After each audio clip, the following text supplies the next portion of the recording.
Things are getting dark, my friends.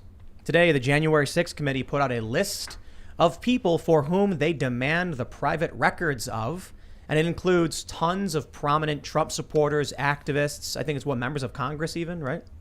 Well, I'm looking over, and the person nodding at me is one of the people on the list. Getting ready for that gulag, Jack?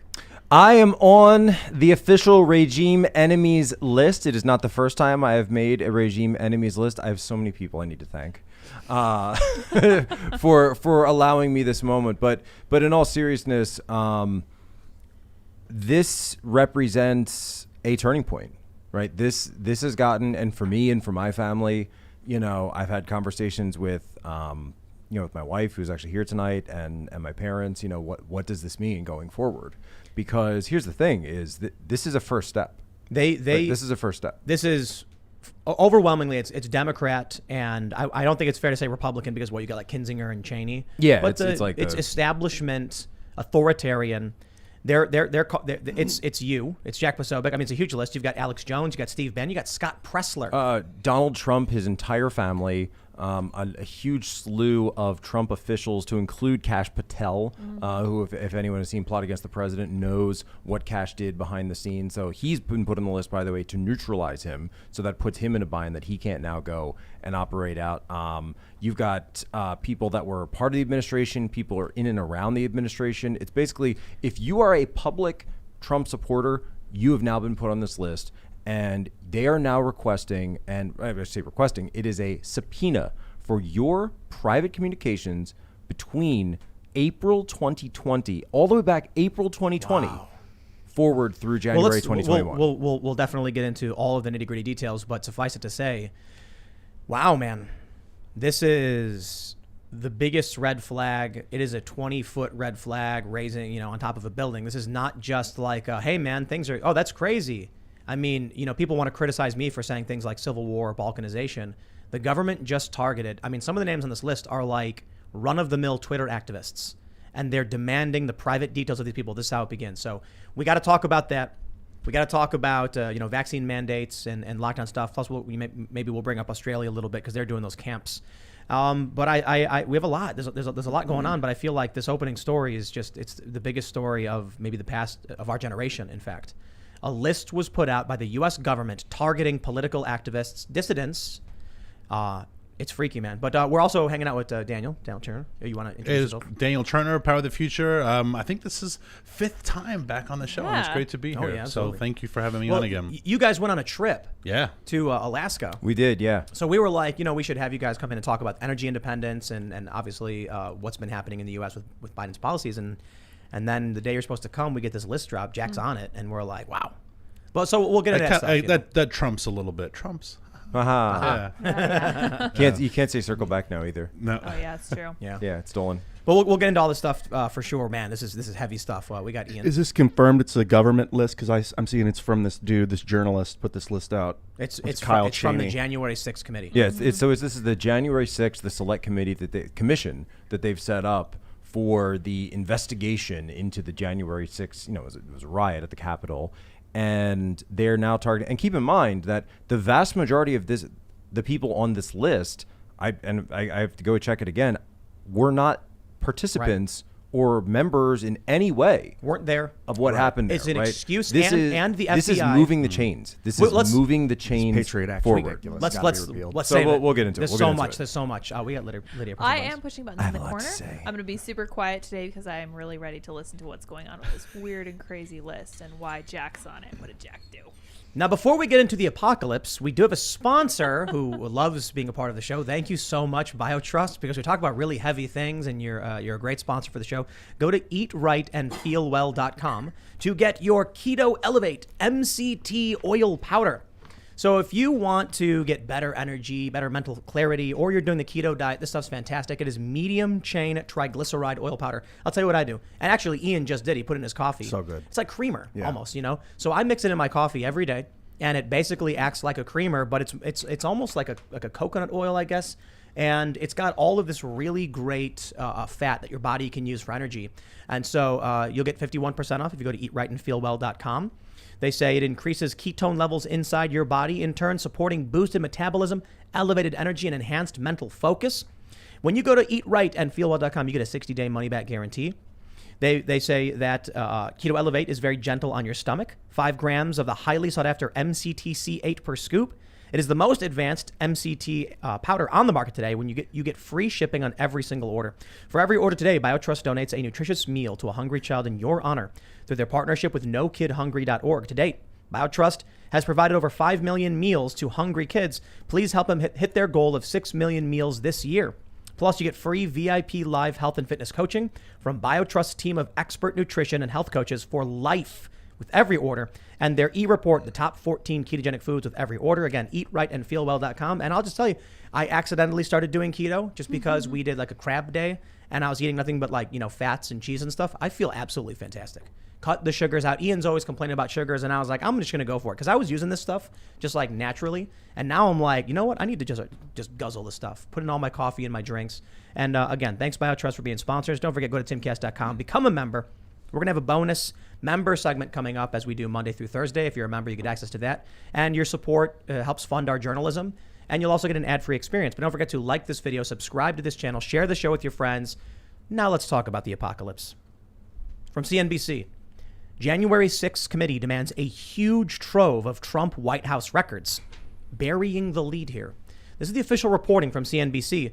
But what they're not telling you, as much as the key point is, the House committee investigating January 6th assault on the Capitol formally demanded records related to at least 30 members of former President Donald Trump's inner circle.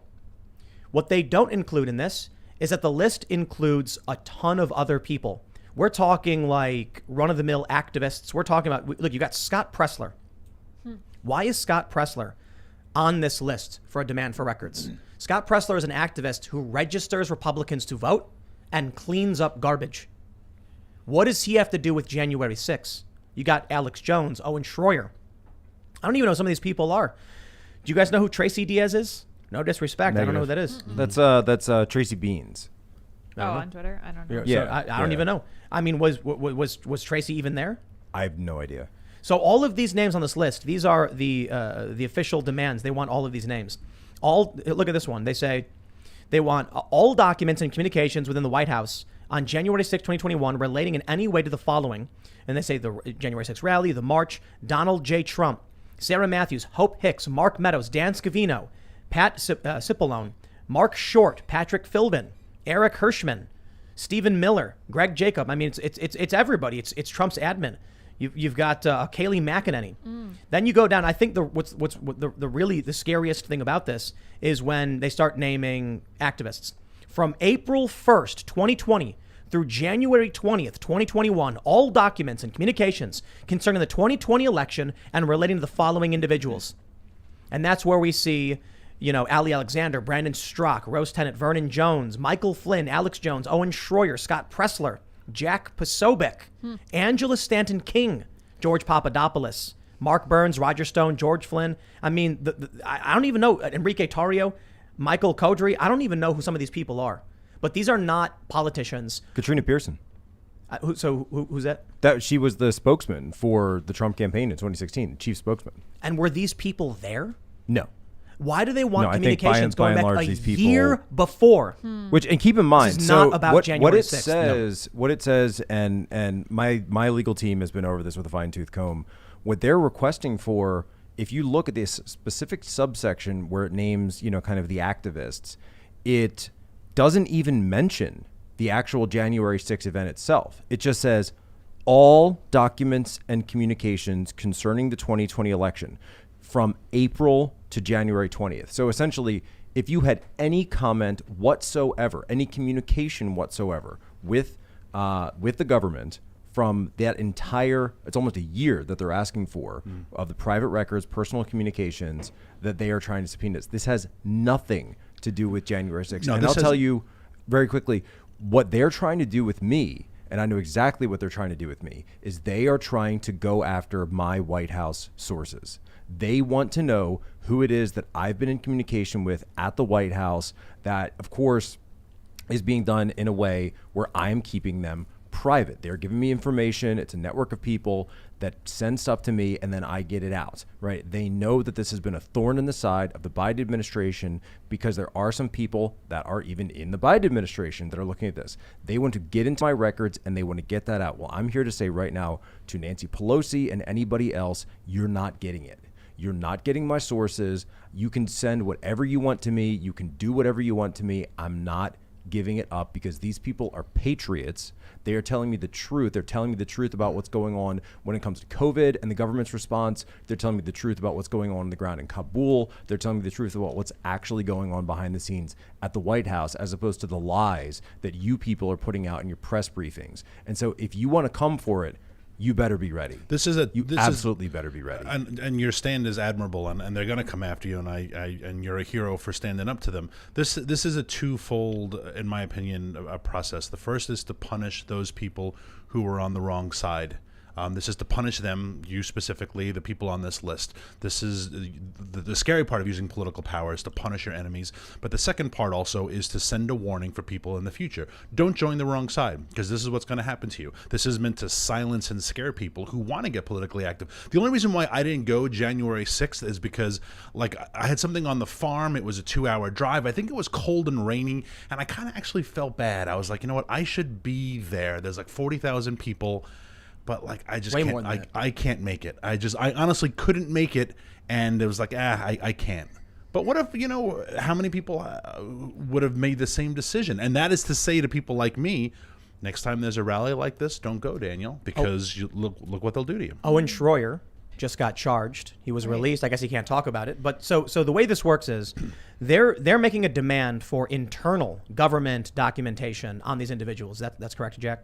Right. So what it is this is the first step in the process. What they're doing now is they're going for internal government documents that would have been held under the Trump administration as pertains to the Presidential Records Act, as well as anything else that might be on file regarding this, regarding the election. At least there's different subsections and there's different types of things that they're asking for different groups of people. And so, but by and large, it's a letter to the National Archivist. So what that is all those records. So when you go to a presidential museum, and you'll see they have the entire records of that administration there. If you go to, the Kennedy Museum or the Roosevelt Museum. And so what they've done now, obviously Trump doesn't have a museum yet up. Obama doesn't even have his museum up yet. He's getting some legal trouble with that. But what they do is the National Archivist will set all of those records aside. So then the question becomes, does and will Trump come back? And I think they know what's going to happen is that he'll exert what's called executive privilege over either all of these records or a portion of these records. And then, of course, that's where the politics comes in, and they're going to demand, well, hey, these people were outside the administration. Like myself, I wasn't a member of the administration. I was working for One American News at the time, who I actually did have a phone call with today, and we talked about everything, and they said, we got your back, Jack. Now, I have a trivia question for you. Yeah. If you wanted to avoid the Presidential Records Act, and you set up a separate email server private, in what room of your house would you put that server? The basement. Hillary Clinton's basement. The basement bathroom. Right, the basement bathroom. Oh, that's exactly what she did. Exactly So what this was. Yeah, that's how you bypass That's actually it. a great way of explaining this. You set up jackposobiecworld.com, and you have everyone, and I am Steve Johnson at Jack Posobiec, and we all use this. And it's run out of my basement, and that way when the big power of FOIA comes in and says we want to see your records, you say, I'm not using any government records. To be fair, I'm using... But come on. Hillary Clinton's server? I gotta hold on. I gotta fact check. That was the whole purpose of it, to avoid this process. Daniel, we have to fact check you, okay? This is fake news. She had those emails were yoga. And that stuff. was yoga. Yeah, it was yoga. Her daughter's wedding. Guess she's not doing the yoga that much anymore. See, we all understand. Exactly. Yeah, Hillary was just talking about yoga. So she 30,000 had emails sent about yoga. 30,000 emails. 30,000 emails on about a her private daughter's server wedding. to avoid government FOIA requests. Exactly for this purpose. Exactly for this purpose. Because when an activist partisan group gets together and they decide that they want to expend, and it's a complete overreach, a massive overreach of political capital and government capital, where they want to go into people's private lives like this. This is one way that if you are somebody like Hillary Clinton, who's running these off-the-books operations, we saw that what Sidney Blumenthal was running around Libya right before the invasion and all of this, right? That she's able to do that, mixing classified information in and out. But if you're someone and that's totally fine when you're Hillary Clinton. But if you're someone in the Trump administration, right? Like imagine if, Donald Trump had a private email. Another guy doesn't use email, but, we know what would happen. This is what happens when you're on the other side of that. They will come after you with the full force of the federal government. And what I've been told from a lot of people is, okay, that's the Presidential Records Act. This is just step one. Yeah. Well, Jack, This is not going to end with this. Have you given any thought to what job you'll be doing in the Gulag? Yes. Yes, as a matter of fact, I have. So I have already picked out my Gulag job, and, it's already taken, but it's actually going to be providing a service to everyone else, who's on the list, and probably everyone in this room who will be there with me. Especially Ian. He'll be the graphene engineer. Jack will be playing bass. And so I'll be playing bass, yeah. No, so I'm going to be providing the Mandarin lessons for everybody, so that I'll be able to teach you up in Mandarin. We'll be able to learn very quickly. We'll try to get characters. I know it's Daniel. You might be in the remedial class. Yeah, that's fine. That's but fine. that way, I'll be working for Nike. I'll be making sneakers. Exactly. Yes, and you'll be very happy, right? Yeah. And that way we'll be able to communicate with the guards, so it'll actually quite useful. Right. That's good planning ahead, Jack. That's great. Yes. Yeah. How do you say sounds effing awesome in Mandarin? Can we say that on YouTube? 这非常牛逼了. All right. Yeah, from Tom. All right. I'm Great. into it. We joke about this stuff, but this is not. This list clearly is not about January 6th. No. It's calling for records, but related to the election. What they want to do, what they've been trying to do, which every step of the way has been, they've just literally gutted and mutilated the American Republic. From the first impeachment to the second impeachment to the constant harassment to the lies in the media, they hated Trump so much that they were willing to do anything. And by the way, it's not done though. So we're doing lists now. Do you? I'll just say this right now. Every step of the way, since going back to 2017, 2018, I've been talking about some kind of civil conflict, civil war. I've said, I see no reason for this to de-escalate. Now, I have no problem saying right now, for all I know, everything just slows down. People finally say, I'm done with the conflict. I don't want to be fighting anymore. And everyone shakes hands and we move along. All of a sudden, Republicans, Democrats hugging in the hallways. But I don't see any reason for that to happen. No. Then not only do we have a shootout last weekend in Portland between left and right-wing groups, you now have predominantly Democrats. Let's be real, Kinzinger and Cheney are not anything other than Democrats with a Republican for a name. They're coming out and saying, we want to know about the election. We want to know about what their strategies were, their campaigns. Yeah. We want to know what the Trump administration, any of these people, and the government were talking with these people about. Scott Pressler, the guy who cleaned up garbage in Baltimore. And here's what's going to happen. Here's the first step: is the list, right? The next step is you say they won't get it. They're not going to get that information, right? Here's my prediction. I could be wrong, but here's just a thought I had. Maybe it's a long shot. They'll say, okay, well, how about we have the archivist start checking to make sure those records exist, and then if they're going to, and then the judge will be like, well, before they can be released, there has to be a challenge and there's an injunction, and then they leak, and then private communications start leaking out of context. All of a sudden, news stories emerge accusing people of very serious wrongdoing, and it's used to seed very, very bad press and shock content through the midterms and into the next presidential election. Well, and how they'll do this also, and this is just how the Justice Department works when it's pursuing a lead, is they will say, all right, well, this is only official government correspondence. So any .gov, whitehouse.gov email address that mentions Jack by name, and then they'll read the email and they'll say, Jack was at the Christmas party on Thursday. And they'll say, well, we need to know more about the Christmas party. And who else was at the Christmas party? Lydia was at that Christmas party. Well, now we need Lydia's records because Lydia is now tied to Jack and it will just get bigger and bigger and bigger. And then all of a sudden now you're turning over things that aren't whitehouse.gov. Now you are turning over private stuff. And it's like, look, we went to the DA and there's enough evidence here that we have to keep digging. They'll go to a grand jury. You keep digging, and eventually all of us are guilty of some. What's that book? Crime a Day. We're all guilty of like 4 crimes a day if you dig. They'll go to a grand jury, a non-adversarial court. They'll say, look at this. These people are implicated in January 6th for this reason. And the grand jury is going to be like, do it, indictment. Yeah. Right, and they're going to go, and then they'll go to... or even prior to that, but they'll go to Comcast, Verizon, etc., and they're going to say, "Hey, we're investigating this. It's very important. We need these records. We need to go through all this. So turn it all over." And of course they will. Like I'm under no aspersions that what they want to do what they're trying to do here is, remember, George Papadopoulos, the fact that he's on this list as well. He was caught up in this. He got a date wrong.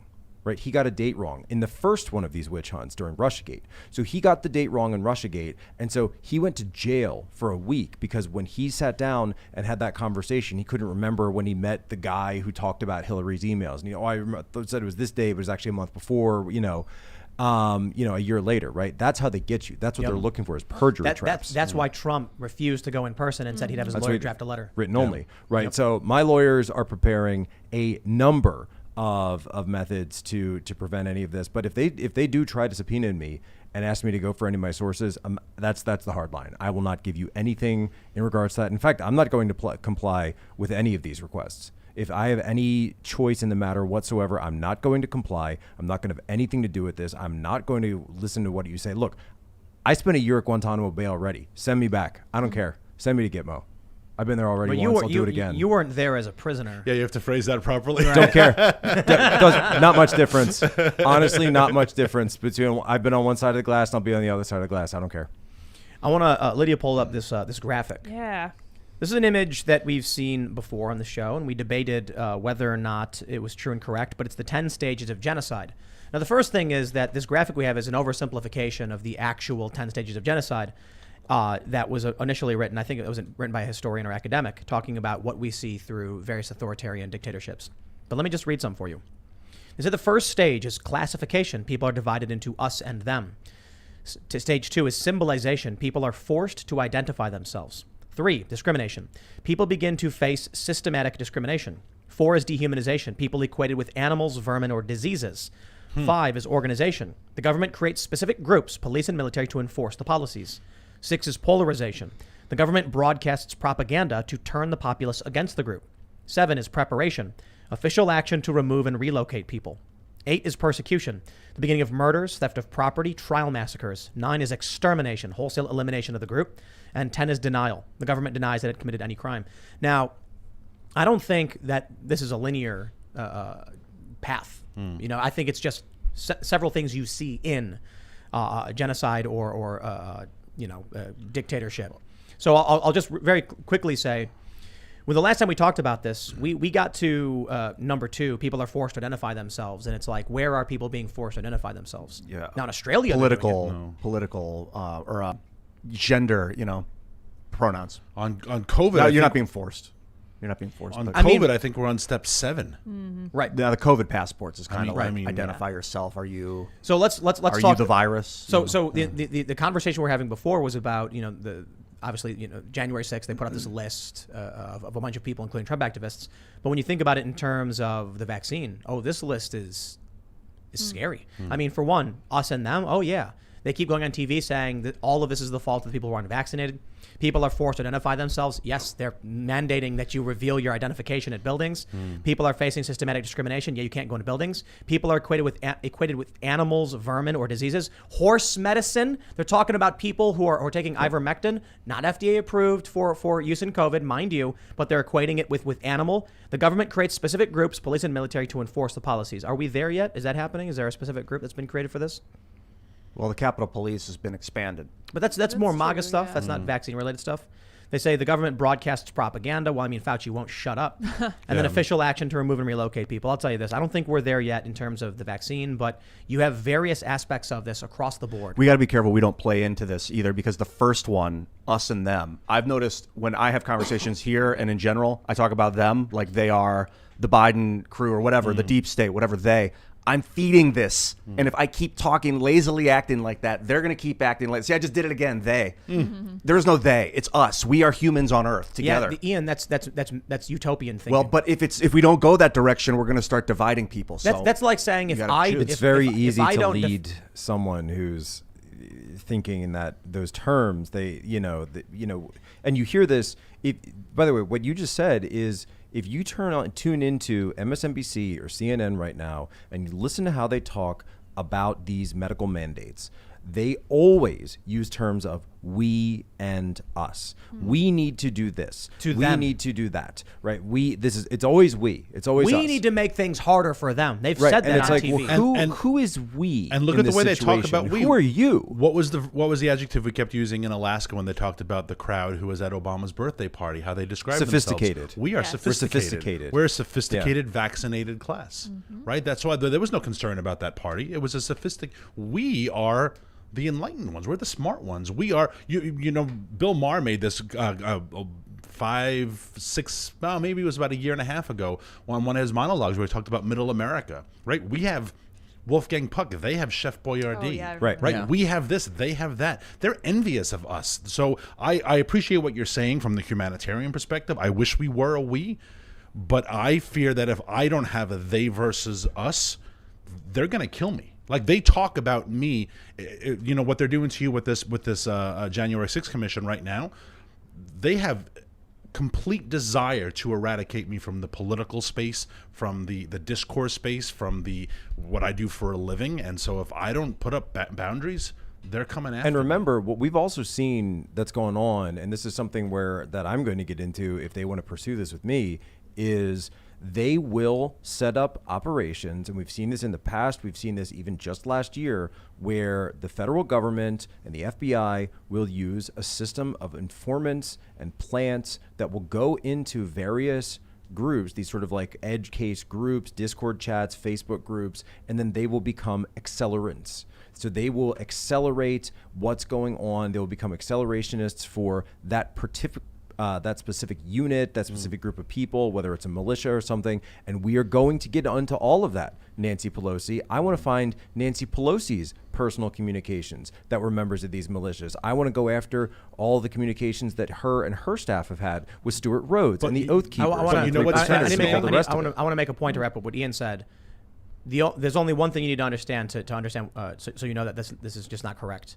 Go tell the Taliban what you just said. Go walk up to them outside of the airport in Kabul and say, we're all in this together. There's no us and them, and see how they treat you. Well, sometimes it works. No, I've been come in on, situations where I don't even speak the language, but as long as you vibe with them, you are one of them. You're going to vibe with the Taliban? I don't know. You could. They're walking around with guns. They're beating people in the streets. That's kind of a fantasy because I don't know them. I've never seen a person that identifies as Taliban. I have. All I've seen is propaganda. I've met Taliban. I think members. going to what you're saying- their vibe is, how much of the Quran do you have memorized? Their vibe is, you know, do you perform zakat? Are you praying 5 times a day?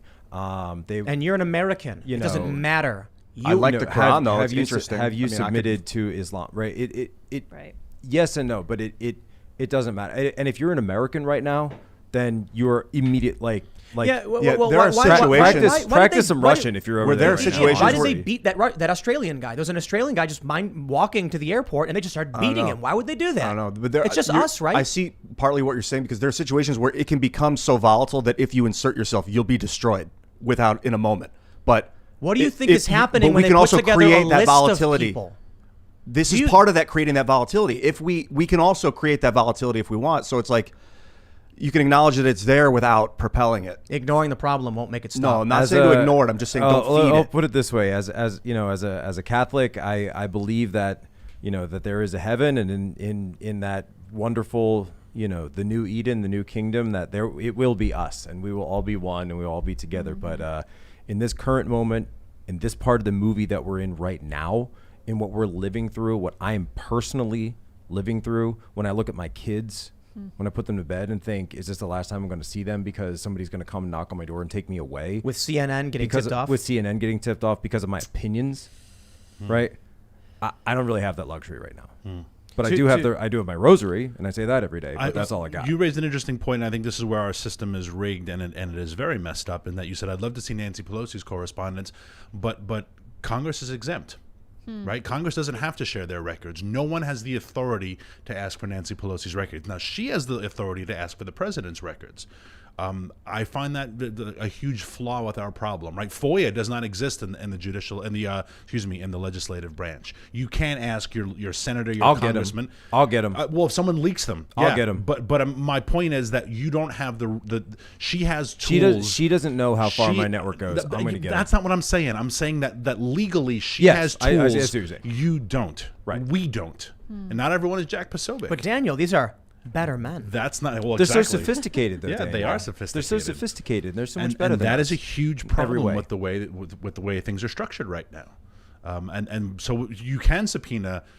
You can impeach the president twice, but what authority does the president have to say, I would like to know how Nancy Pelosi is coordinating with X, Y, or Z to come after me and my administration? I want to see your and another communications on one- the belt-fed, the crew-served machine. Oh, and another one, by the way, Chuck Schumer. Did you see what happened to your boy Andrew? Your boy Andrew Cuomo? He's not really You saw- my boy. you saw Jack's that, right? just saying that because I'm from New Chuck, York. you saw that, right? By the way. Right? Yeah. I know some things, Andrew. Or I know some things, Chuck.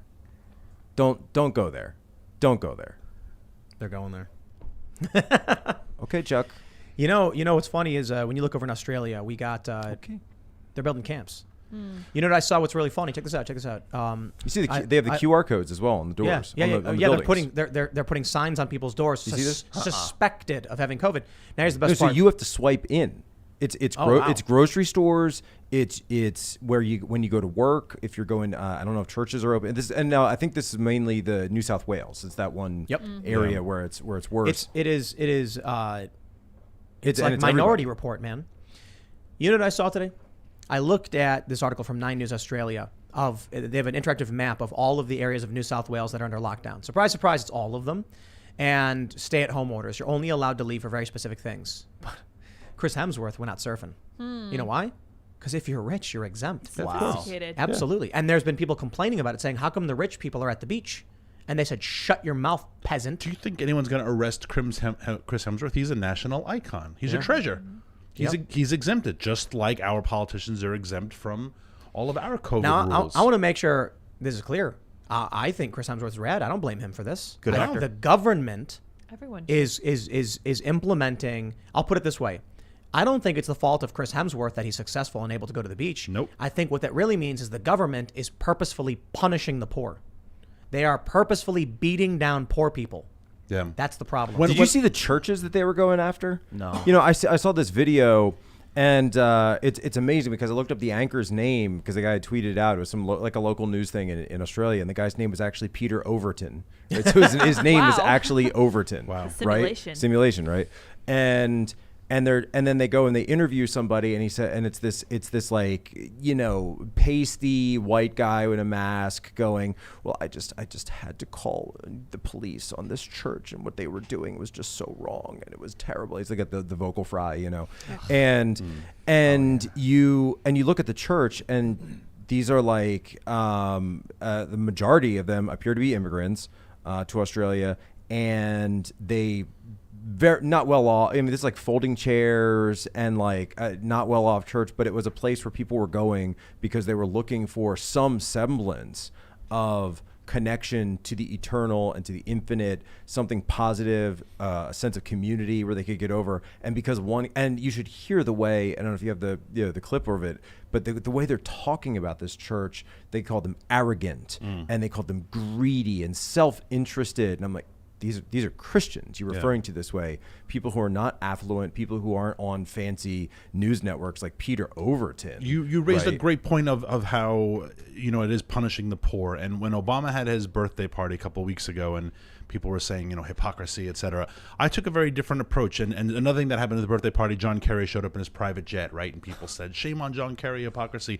And I said, if I had John Kerry's wealth and married a rich widow, that's the old-fashioned way you make your money, right? I would fly a private jet. And if I had Obama's wealth and prestige, I would have a party with 600 of my closest friends. The point is not that they did it. Everyone should have that right. The point is that the people telling us to go green and to lock down are never going to do it. Right. They are never going to follow the laws that they want the powerless, the voiceless, the nameless, and faceless to have. Well, keep in And mind, that is the problem. what they're It's doing not now- the hypocrisy. It's that you don't have the power to thwart the laws that the rest of us are imposing on What you. the Green Movement has wanted for a generation, the same people are now getting through the threat of COVID. COVID envy is a real thing. Right. So they wish that they could get right, you know. So now it's all the people who were, you know, like sort of like the grifter class, the ones that are just pushing this stuff. They, you know, they used to be climatologists, now they're all epidemiologists. You know, they went to bed one night and woke up, and now they're they are getting the restrictions, they are getting the mandates, they are getting everything they wanted to take away people's liberties and people's freedoms through the threat of it's almost cliched to say it at this point, but the Rahm Emanuel's famous quote, "Never let a crisis go to waste." Yeah, and COVID is for your good, for the good of society. Therefore, you have to follow these prescriptions. And the environmentalists have wanted that forever. The COVID shut down people's ability to go to church, right? The Australia laws, which are that list that you mentioned, which came out today, was you read that and it reads like Nazis. Nazis. They're Nazis, man. It reads. And people of Australia, I mean, they're protesting. They are. But you have And it's gonna get literal.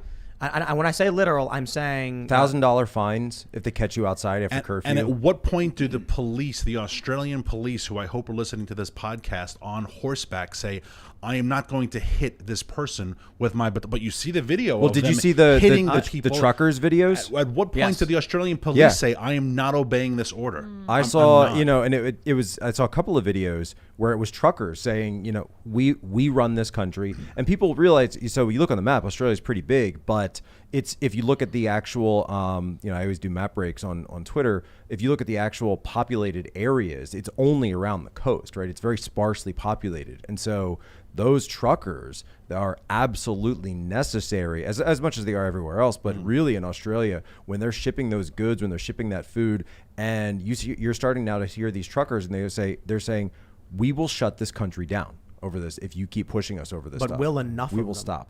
Will That's enough the of question, isn't it?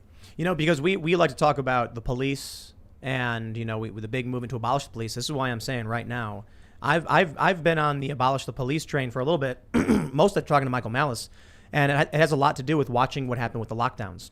How many cops, not all of them, NYPD actually. I think a lot of people on the right had a moment. They went through something watching those videos. Yeah, but they're going right back to back the blue. There's a period where we saw people on the right throwing the thin blue line flag on the ground and stomping on it because the cops were now turning on them. But you look at what's happening in Australia and who's enforcing it. It's all these metro cops, and they're macing little girls. It is some of the most insane For their health. Yeah, to protect them. In the name and of the their girls health. are For their own good. screaming. Yeah, for your own good. They're busting down doors and taking people out of their homes. They're shutting down churches. In New York City, they shut down churches. I'm telling you right now, you've got a slight opportunity, or you had it. It's probably gone. When the left kept saying defund and abolish, if every conservative said you got it, then you would avoid what's coming next. I mean, the issue there is you have a psychological difference of viewpoint when it comes to it. So the right, one of the leading planks of the right is wanting an ordered society, right? So this idea of being conservative means that you want that traditional ordered society. And so rule of law and the enforcement mechanism, the forcing function for rule of law would be a lawful and dignified police service. Of right? course. And that's the idea versus... But is that what's happening? And that's not what's happening. Right. But what I'm saying is you to get a conservative to kind of go wholeheartedly and join hands with like a BLM member on that, it would take a lot of conversation and a lot of looking at issues like what you're talking about, by the way, and getting them to actually sit down and say, wait a minute, perhaps there were... And I actually had Nico House, who's he's a BLM guy. He's like a man of left, but he's someone that I've become friends with and someone that I talk to. And one thing that he always says is, Jack, I'm not against the rule of law. What I'm against is corruption, right? And aren't you against corruption? I said, well, yeah, of course I'm against corruption. Well, then maybe we're not as in disagreement as it seems. Yeah, the enforcement mechanism I don't think is the problem. I think the problem is these leaders who have newfound powers that no one is stopping. Absolutely not. I agree with you that the police should not be enforcing bad laws. Plus, by the But I way, feel like that is when you step two. demonize the Absolutely not. police, when you Absolutely not. demonize No. them, Step two. good cops Step- no. leave and scrubs come through. Step one is the Self-fulfilling. mayor No. saying, I am No. ordering all churches to shut. And so people, it takes... and it takes courage for people to say, I'm just not listening to that. Now, step It takes two courage. is the cops. The cops are playing their role. I agree with you. But step one is when the mayor says, as of today, no church is allowed to be open. Do you know- you need priests and ministers and parishioners to say, It's not This the is I'm an just excuse. going to say, No. This screw is an that. I'm excuse. gonna go I don't to think it's an church. excuse, though. This is I an think what he's excuse saying that is- we hear all the time. Right now, there's a mandate in New York City. If you are disabled, sick, or unable to get the vaccine, or for a religious reason, it is not the police stopping you. It is the mom and pop restaurants and bakeries saying, "F you, get out of my store. I don't care. I was told to do it, so I will." If all of these people in New York said, "I will not abide by illegal activities," because discriminating against someone on the basis of a disability is a violation of New York City, state, and federal health and non-discrimination laws, they'll do it anyway because they don't care. They're feckless, spineless, pathetic losers. They all do it. And each and every one of these police officers has a choice. They can be a villain.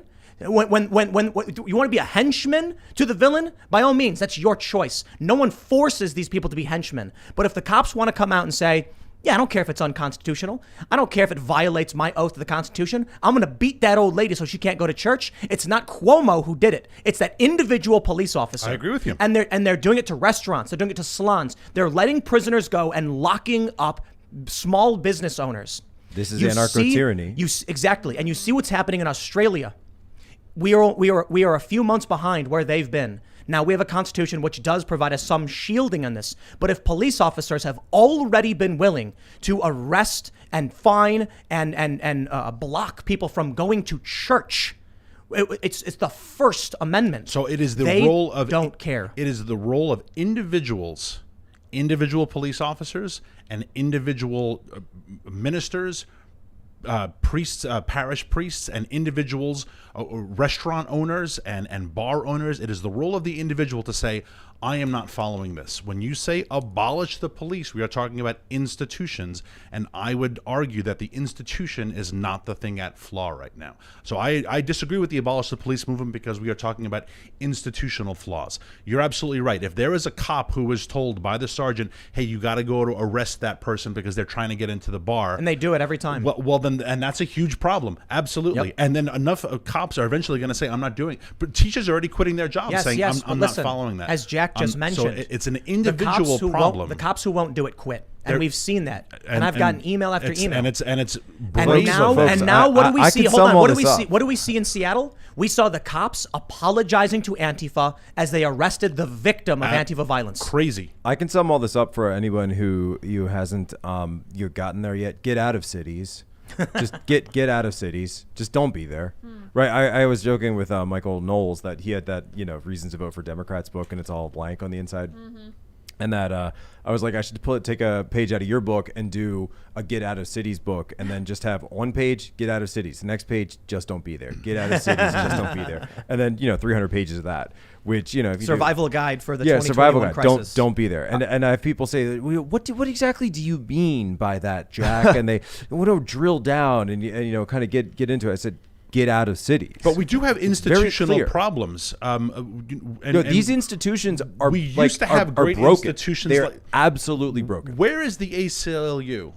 Right. Where is that was an institution. Where is, I would argue as well, where is the Catholic Church to say, sorry, we're not closing our doors? I think the problem is there are institutional failures. We're in a pandemic. Whatever you think about the COVID, whatever, but we're in officially a pandemic, I think. So we're acting like habeas corpus is suspended, like Spanish flu time, like martial law. Like we're basically under martial law right now. I don't think they've officially declared it, but that's how it. And we've suspended habeas corpus before in this country. And it didn't go very well. Like Lincoln did it during and people Civil would say, War. well, we won, right? But dissidents were locked up in World War I too. Listen, when you have Eugene Debs, when you have small business we owners locked up Japanese in World War II. Yeah. When you have small business owners being arrested while prisoners are being freed, and far leftists went around causing billions in damages in big and small cities across this country, it's not a suspension of habeas corpus. It's a narco-tyranny. Yeah. And the police are more than happy. I will tell you this. We already see the stories of the sheriff in Minnesota who arrested that woman because she had a cafe and she refused to shut down. If you purchase a weapon, as is your Second Amendment right, to protect yourself as riots are going on, I guarantee you these police will go to your house and they will arrest you. You mean like Kyle Rittenhouse? Absolutely. If you are concerned that a 70-year-old man was bashed over the head with a rock and left bleeding on the ground, which happened in Kenosha, and you say, I'm scared for my community, and then someone comes to you and says, how would you, you're a young man working at the YMCA, how would you like to help protect our businesses? You say, okay. And then when a man chases you, trying to steal your gun, you flee. And then when someone else fires a gun at you from behind, you turn. And when that man reaches for your gun, you fire in defense. They will lock you up. They will go to your house in Wisconsin. Black Lives Matter. And when you brandish a firearm to show that you're acting in defense of your home, the police will go into your house and arrest you, and Black Lives Matter will celebrate it. They did. When Black Lives Matter went to a house in Milwaukee and set fire to it because they thought 2 girls were kidnapped there, and they weren't. This is why a guy in his house sees the same group, and it was the same group, same activists, and thinks, I better, let them know I'm armed. Now, he shouldn't have pointed the weapon at them. That I can say. But Black Lives Matter, they were the ones who were complaining about the cops. But when the cops showed up, they celebrated it. And the cops didn't stop the rioters. What did I say a year before this? When we were still living in Philadelphia and we were looking at the riots, I said, I tell you this, there will come a time when the rioters, when the mob, when the cultists, the fascists, whatever, come to your house and are protesting. And the police will show up because of a disturbance in the neighborhood. And they'll look at each other and say, what's easier, arresting the guy in the house or dealing with a riot? Just arrest the guy in the house. And they've done it. Keeping the peace. Yeah, keeping the peace. They don't care about your rights. So I look at right now, when we see a lot of these cops quitting after the defund the police stuff, I tell you this, man, the videos we see now, like the one in Seattle, Antifa is chasing a guy. He's backing up and he's saying, get away from me. And the cops come and arrest him and then say, I'm so sorry, man. Would you mind? And to Antifa. To extremists. I think, though, to only blame cops and to single out cops solely, right, is maybe a little bit, limiting in terms of how you're looking at it, right? We are looking at, in our cities, a symptom of a broader societal collapse of moral values, of national institutions, well, I'm not of just national blaming identity. Cops. No, and I don't think you are, but I think there are a lot of people who do that. And I think that a lot of what we're seeing now is the collapse of this and a lot of this started in the 60s. You can argue it went back further, but when it really comes down to it, if we do not have a national shared vision of what our morals are, what our national identity is, what does it mean to be American, when we are starting to destabilize these societies, like these groups, like I just wrote a whole book about Antifa, and I pointed out their role is not like they have their stated role, but then they have their actual in practice role. They destabilize systems, right? We saw this in Weimar Germany, where that was the original institution of Antifa, right? They were a red front group. The idea was destabilize the country, and then somebody sweeps in, and then someone takes power. Yep. But who are the ones attacking the shared vision of what makes the country? Who are the ones attacking the shared values? And that's why, again, going back to your point, and I truly mean this. This is the long march to the institutions. I like the fact that you want to be a we. I want to be a we. Wouldn't that be great? But when I look at our we institutions, you take something as simple as, this is a minute and a half of your time that we're going to say the darn national anthem, and you sing it, and you're going to be quiet. And for this minute and a half, whether you like it, don't like it, you think it's stupid, this minute and a half is not your minute. It's the national anthem's minute, and we're all going to shut the hell up. Just like at your wedding, when you were doing your vows, if I stood up and was like, I want to make a comment right now, people will be like, whoa, whoa, whoa. This is Jack and Tanya's wedding. This is why we didn't invite Daniel, by the way. You need to shut up. Exactly. Almost. This is not your time. The national anthem is not your. This belongs to the country. Shut the hell up. I want to protest. You got the whole world to protest, but this belongs to the shared values of the country. But you can't have it. What do you do now?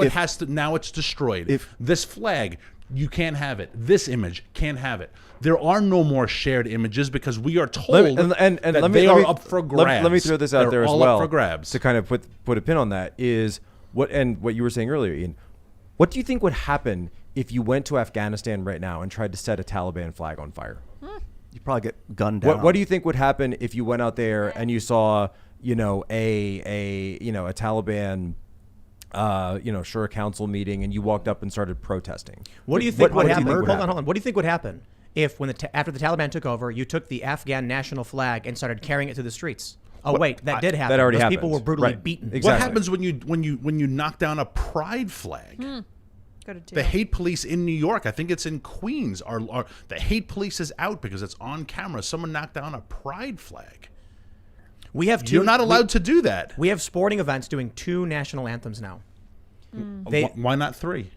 I'm not into the symbolism thing. Like if Xi Jinping commanded us to sing the national anthem, it wouldn't be Oh, like he will. American pride. Oh, it he would be will. like, not the American don't one. step on my freedom. Oh, Like, it'll be you can't make, if Xi Jinping makes me say I love America, it doesn't mean I really love America. No one's asking you to say you love America. They are asking for this one particular moment. This thing does not belong to you. And it is humbling for all of us and the collective values of this country to say, you know what, that's not mine. Just like those vows, that moment, your speech, you know what, it's Ian's birthday, ding, ding, ding, and Ian wants to, no, I'm going to stop. Well, and this You're like, is wait a minute, also- this is one moment in time that does not belong to any individual. But- No individual can usurp it. Ian, there's got to be something that unites a That's community simple. so that when it comes to conflict, they say, we may disagree on X, Y, and Z, but because of the overarching umbrella, we are here for each other.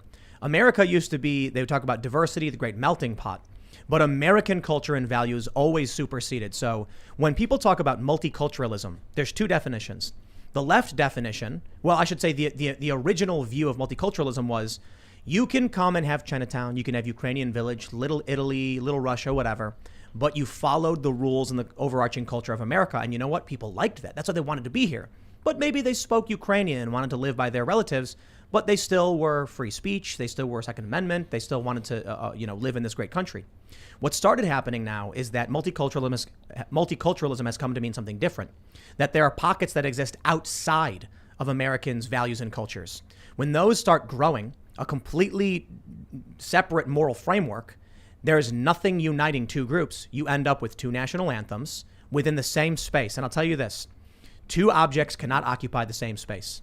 So when you have people who are under an umbrella all saying, okay, I like skateboarding, you like BMX, and he likes snowboarding, but we're all Americans, we believe in free speech, and we like watching, Michael Jackson music videos or something. That unites us.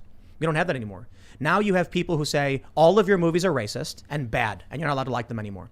We're going to sing a different national anthem. Okay, you have a completely different worldview, a completely different moral framework, and these things struggle to coexist with each other. That's the thing about the national anthem. I don't think it's necessarily that we force people to undergo it, but it's more a sign that when we come to a point where we cannot agree the national anthem is something that we'll listen to and like and we're proud of, that half the people are play a different one. Now in one arena, people are fighting a symbolic or ideological war. When they say they're going to do two national anthems. Well, it's also, you think of it, right?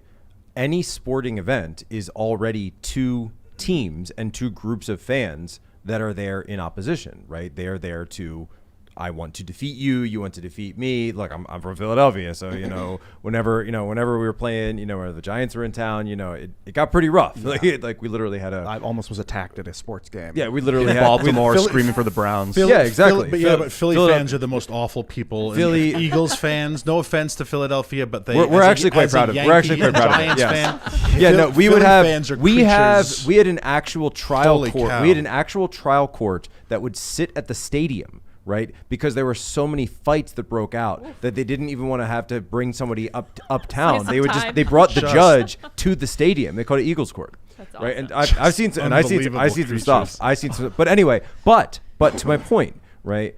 Even in the city of Philadelphia, for that moment, when you've got two sides that want to go after each other, for that moment, you put that crap aside and you say, you know what, we're all Americans. Those two guys who would fight at that game in Philadelphia, And they beat each up later. No, they'll fight each other.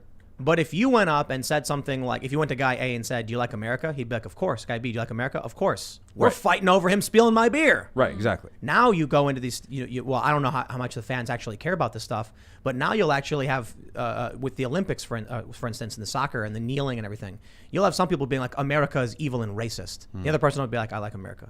They don't even. I think it was it Daily Caller or Campus Reform. They went to Georgetown and they were asking about this. They were asking about the Olympic team, and they went around interviewing students, like man on the street interviews, and they couldn't find. Now, of course, there's editing and selection bias, etc. But they went through student after student, and they couldn't. Every single one was getting up there saying, I just don't know how I can root for this team. Yeah, I can root for individual, I can root for Simone Biles. I can root for, various different athletes that are in this. But for the United States, no, I couldn't. And if you notice, that's how they marketed the Olympic team this year. And what annoys me about that is that then those athletes, though, Megan Rapinoe, they flew over on American tax dollars, Yes. right? Like their team was funded by the taxpayers. So they will take all of the good that comes with it.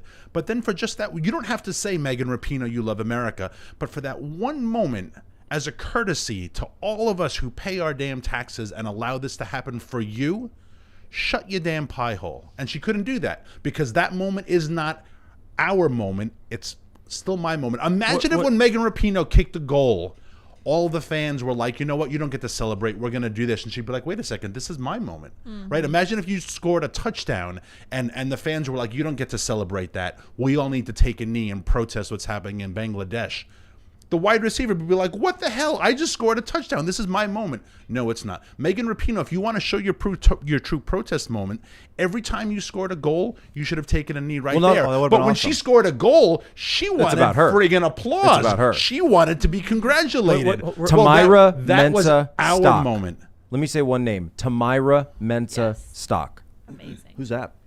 Why has she been disappeared from the entire narrative, the entire conversation? Right? I say the name, people are like Tamyra Mensah Stock. I don't know who is Tamyra that? Mensah Stock is. That I'm sorry. why isn't that name on everybody's front of mind? Why isn't that front of mind? Why isn't she defied promoted? the narrative. Because she defied the narrative, and it was some guy on Twitter who went and found her speech afterwards. And she was the wrestler. She was the wrestler, and she won the gold. And they went to her, and she had the flag draped over her shoulders. And when they asked her, they said, "How do you feel about that flag?" And she said, "I love the United States of America. I love living there. I love representing this country. It's the most happiest moment of my entire life just to be here." And you could see the patriotism. They wrote her out of it completely. Was it Forrest who said that, it might have been Forrest, maybe it was you, that we're actually in this country having a debate as to whether this country should even exist? As far as, yeah, last week, yeah. That's literally where we are right now as a country. Right, and so, and just to like kind of encapsulate all of this that we're talking about, from January 6th to the decline of nationalism and patriotism, this is all for show, by the way, right? What's going on an economic level in this country is far beyond anything that we've seen before. The divergence of when you talk about class, when you talk about a new aristocracy, all of that's going on behind the scenes. And yet they throw all these things at you in the foreground to make you forget about it. But when you go back and you actually look at things that have happened in just the past 10 years, or, we're talking about the fall of Kabul, the end of Afghanistan, right? If you could start with 9/11 and then just go through everything that's happened in the past 20 years, and then, you combine that with the rest of the 20th century, right? And I know you guys were talking about that last night, that you really realize there's been a whole lot that's going on that actually matters, that we are being distracted about, that we are being told, oh, they want you fighting, amongst yourselves over the different national anthems, because they know what they're doing behind the scenes. They are robbing you blind. They are putting you they are putting you into perpetual poverty. They want you to be perpetual consumers and serfs and everything else, and that's why where it comes. The abandoning thousands of Americans in Kabul is unsurprising. As tragic as it is, it's totally unsurprising, because American government has abandoned its people for, like you said, 20 years. They look at them as deplorables. We abandoned people in Toledo, and we sent all of their jobs to China and Mexico. And we give them fentanyl, by the way. We've abandoned people in rural America. The American government has Western abandoned. Maryland, We talk about Appalachia. the divides of the rich and the poor and the haves and the have-nots. And who's making that? Capitalism? No, it's government policy. Right? We've abandoned people to live in the inner cities, and look at what we've done with them. We've given them the worst, literally the worst education in the developed world. And we leave them there. You want to get and there. You want to talk about maybe a rough or a corrupt police force. We've given them that. We've given them crime, and we've given them no education, no opportunity to escape. In rural America, we've given them as lousy schools with no jobs and no opportunities and tons of fentanyl. If fentanyl crossed the border and it was killing rich white liberal girls in Manhattan, it would have been stopped like that. And Daniel, but it's killing poor rednecks, and no one gives a damn about them. But not just rednecks. So we're you abandoning. Showed me in Alaska. In Alaska. So my point is, we abandoned people in Afghanistan. American government has abandoned the people for years now. So let's For talk about this. years. You guys went to Alaska. It was like an energy project, right? So It's sort of like let me like in just- Alaska. Yeah. I want to preface real quick, just to prime this. We went from being energy independent to dependent In the blink of an eye. In the blink of an eye, and there's a lot that contributes to it. But then you get Joe Biden's releasing the sanctions on Nord Stream 2. You get there's other pipelines they're trying to do from Central Asia and the Middle East up into Europe. The Biden administration shuts down Keystone. They ban fracking on federal lands. Then the press has the gall to come out and say Biden is not causing high gas prices. I just want to make sure there's a few things that are clear before we get into this. When you shut down the Keystone pipeline and ban some fracking, speculators say, wow, supply is going to be strained. It's a good time to buy because in a few years, it's going to be worth way more. That instantly drives up prices. That hits you when you buy a gallon of gas. So you weren't necessarily doing an energy project or you were going... Yeah, I mean, yes and no. It was that, but also more than just that. And so when we look at these discussions like Afghanistan, the Middle East, rare earth minerals, these elements that China is gobbling up around the world, one belt, one road, the petrodollar, so which obviously Bitcoin is a huge hedge against, right? All of these various discussions that go on, then we never seem to turn around and actually have the discussion of, well, why does all of that stuff matter so much? Why are we so beholden to all of these various things? Is this really the best way to run our country?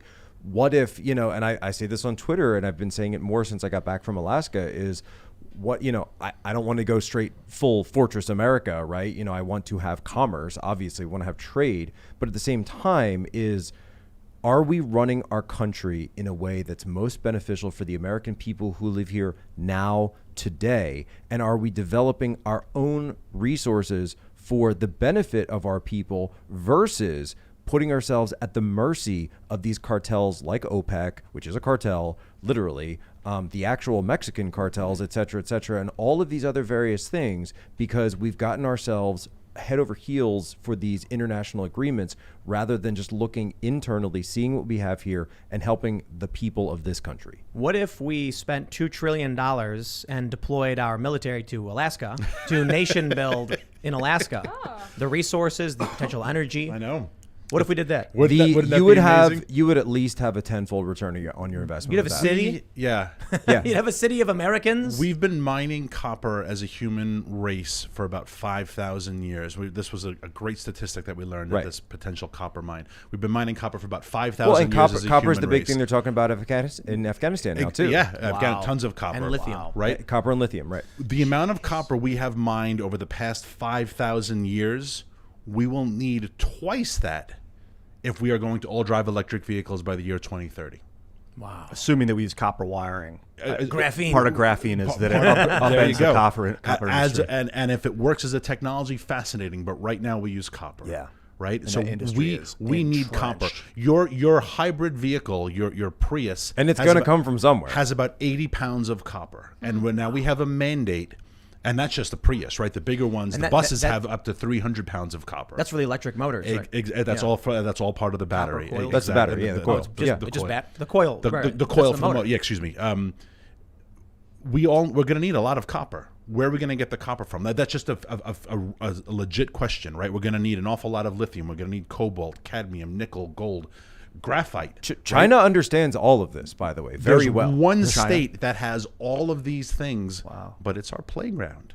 And rich white, and I won't even say liberals, because it's a lot of conservatives who look at Alaska as like, oh, it's so pretty, we shouldn't do anything there. And the reason why we wanted to do this trip is because when you meet Alaskans who say, I would really like a job because there's nothing going on here, but if we open up this mine, I could maybe do something, right? And we'll do the mine responsibly because we are Americans. So wait, let me tell a story about how you actually get us to the mine, right? This is like we wake up and we're in Anchorage, and he said, Jack, we're going to go see and it's not a mine now, it's the deposit, because Wow. it's been tested, but right now there are no there's no holes, nothing being dug, Nothing right? being done yet. There isn't even a shovel in the ground there right now. Been waiting 17 Right. years. And so we're going to check it out. So, all right, we're going to check it out. Sure, whatever, Daniel, whatever you want to do. Right. So I got my coffee, and then we drive out to, Alaska is big, right?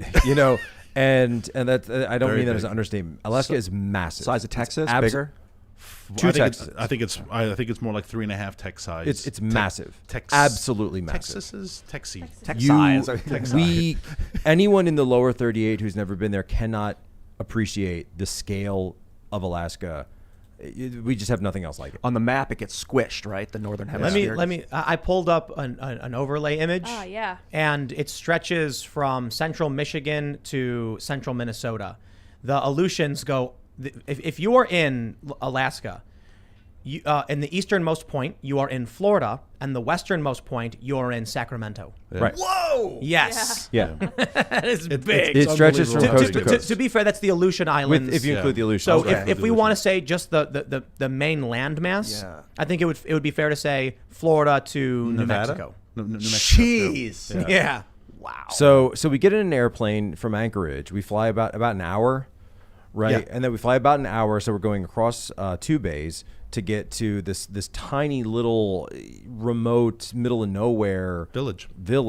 Native village. that's just sitting there. It's a native village.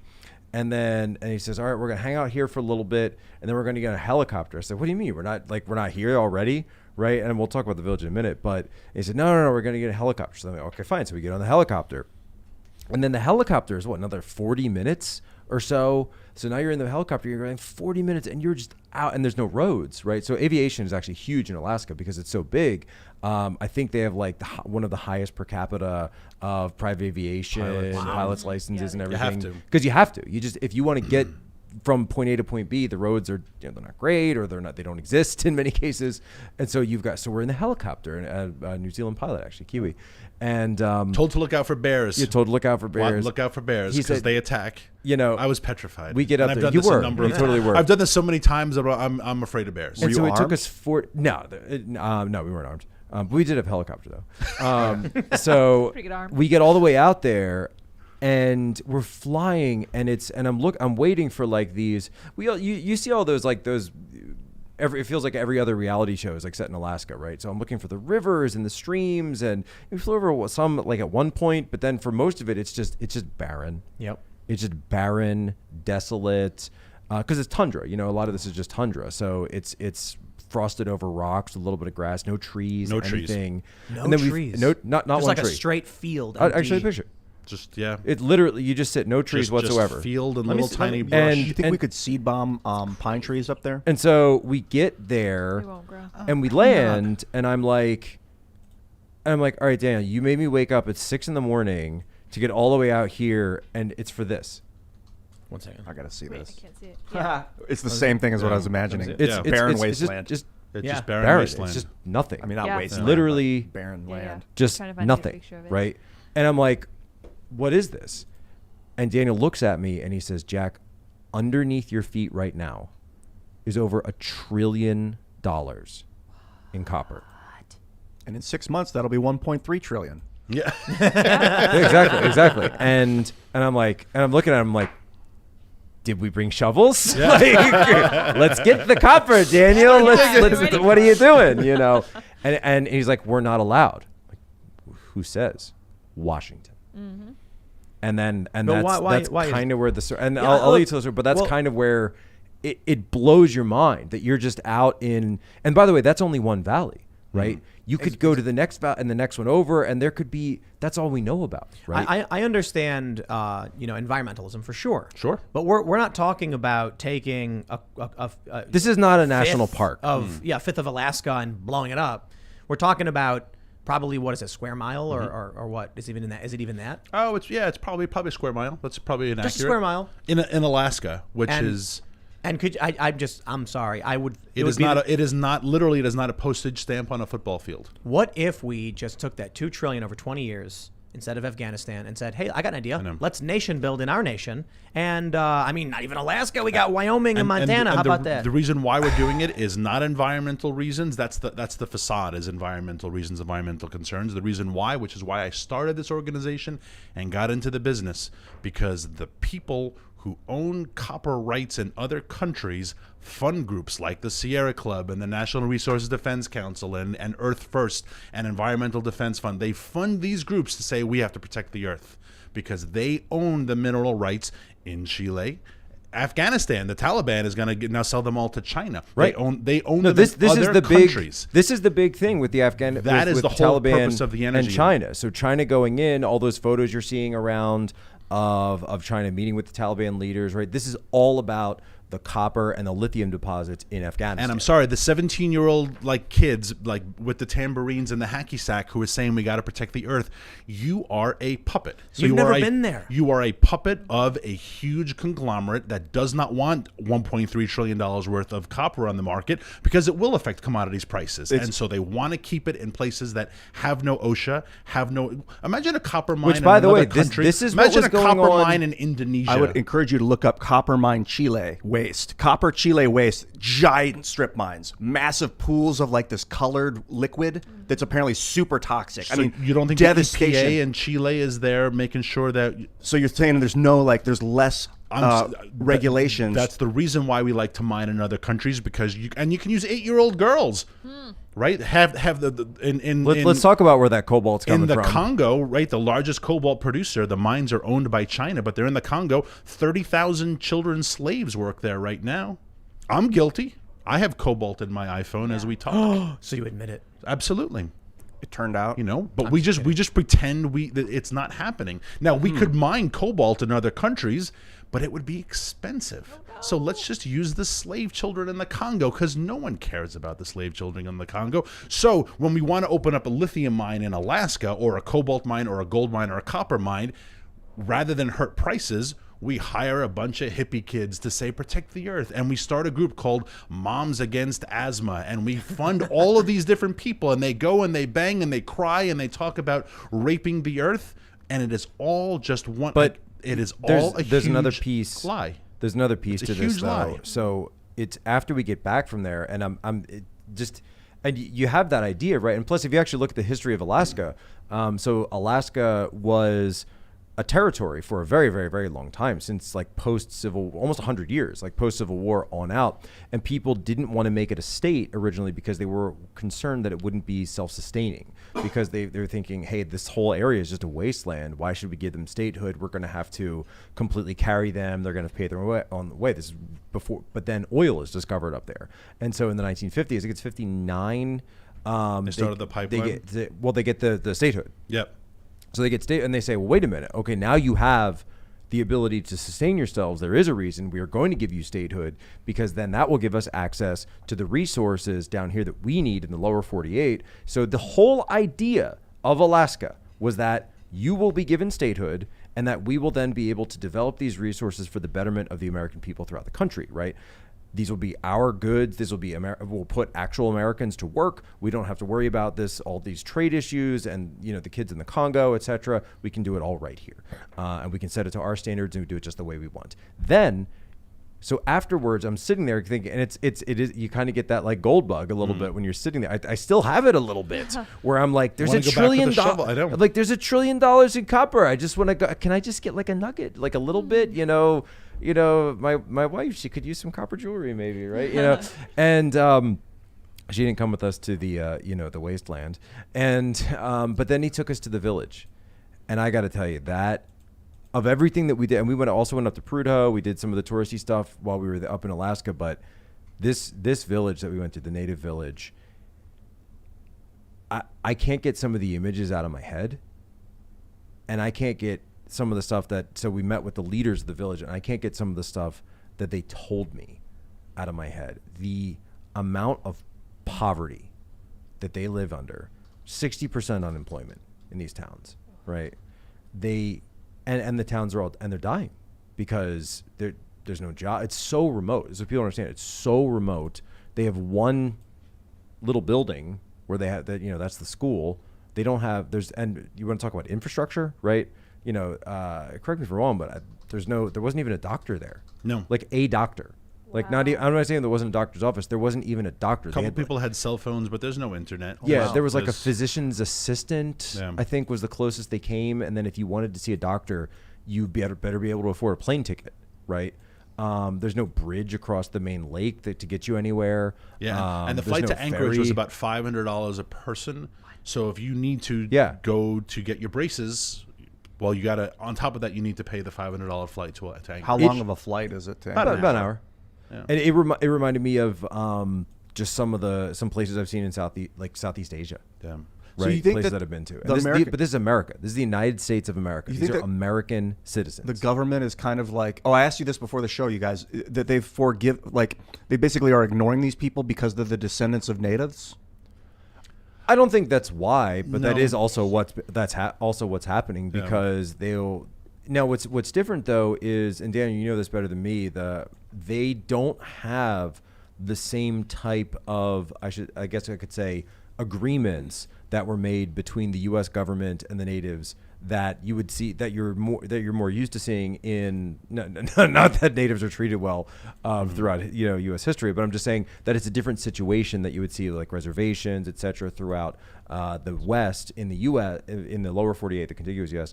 In Alaska, they don't have that. This is because Alaska was formed as a state after all these reservations Yeah, were formed. it was all- Right. So what's the difference? Like, how are they abused in like some sort of specific way? I mean, you obviously mentioned economics. poverty. It's all economics, and God help you if you need police and if there's some emergency that goes on. There's no cops.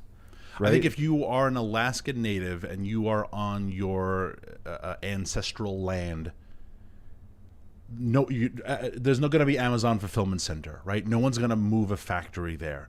So what do you do if you want to stay on your land? What opportunities do you have? Well, natural resources seem to be the most obvious. But we've banned timber, right? The governor told us when we had dinner with the governor, he said Rhode Island has a bigger timber industry than Alaska does. Wow. Right? Because why? Because Right, Alaska. Right? Alaska. The largest state and the smallest state. Why is Alaska. that? Is it because temperature? It's because it's our little private park, and So people pass a lot of rules. Here's a line that here's a line that somebody said, and that we met up there, and they were like there's a lot of transplants to Alaska. From the lower 40, people go up there, and I can't wait to get back. Honestly, I travel a lot for my work. I've been to I think 44 states plus Guam. And I loved Alaska. I absolutely loved it. I can't wait to go back. I get it. I totally get it. Just, there for a week and I get it. But so we met somebody who had previously been a DC staffer.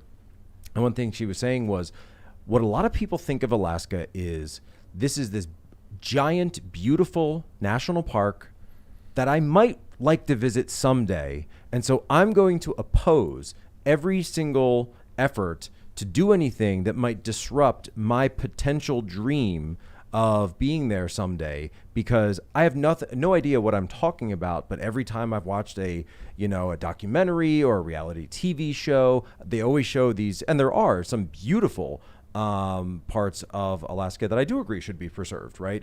And we're not talking about those areas. We're not talking about those national parks. We are talking about these wastelands, Deserts. and essentially deserts, right? It's tundra is a type of desert, Arctic deserts that have resources that are incredibly valuable to our people. Number one, to our development, to our progress, and add additional benefit.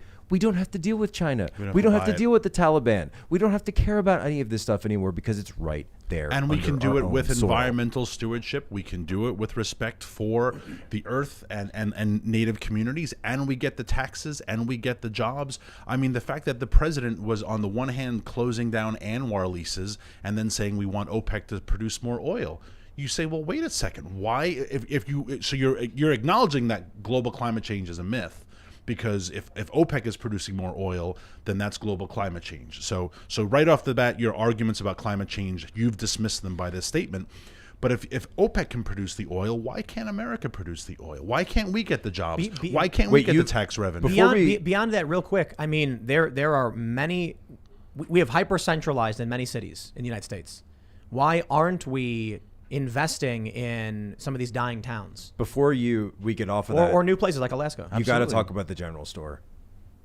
Oh, and just the prices of things? Just tell the story. I mean, we go to this little store, which is The store in town. And I remember So what town was this? The little town is called Iliamna, Iliamna, Alaska. How do you spell it? ILI. It was there it is. Iliamna. Yep. Yeah. Iliamna. And it's next to Beautiful name, isn't it? Yeah, Yeah. It's one of the largest lakes in America. Actually, is Lake Iliamna, the lake that no one's Lake heard Iliamna, of. It's yeah. one of the largest freshwater lakes in America. I'm like, where's the Disney movie, right? Where's the Kingdom of Ilianma, Treasure Was of it Ilianma? Ilianma Trading Co.? That's the store. Was that the store? That was probably the name of the That may have been store. the store, yeah. So I did take some photos, Was it and blue building? I should have Yeah, given to you in blue, advance so I could show them to you. So this box of You got like everything there has to be brought in by he plane. has to show you the pictures because Everything has you to be would brought in by not plane. believe him. This box otherwise. of Apple Box of Apple Jacks. Let me guess, $10.58. $10.58 box Apple Jacks. Family size frosted mini wheats. Oh. $10. $22.50. Whoa! Half gallon of milk. $16. It's gonna be more. $13.49. One of the women. You talk about food shortages. This is where one it's of going. the women said that's food shortage. Yeah. soda is cheaper than milk. And she said, Disgusting. and when you are seeing American moms put Sprite in a baby's bottle because they can't afford milk, we have a problem as a country. And then, but we're saying, but you can't open up Pebble Mine because it's bad for the environment. But the local native women who are literally putting Sprite in their kids' bottles because they can't afford milk, that's not my problem. How far is this mine? What you call it, Pebble Mine? Pebble Mine. How far is that from the lake? Well, that was the one we had to take the helicopter out to So it's go like see. 40 miles or so. Like basically, would the pollution from the mine get into the lake? No, and that's but and that's what they've looked into. And that's the the argument. That's the argument. That's I the got whole a argument. question. Is Yeah. there a potential for geothermal in Alaska?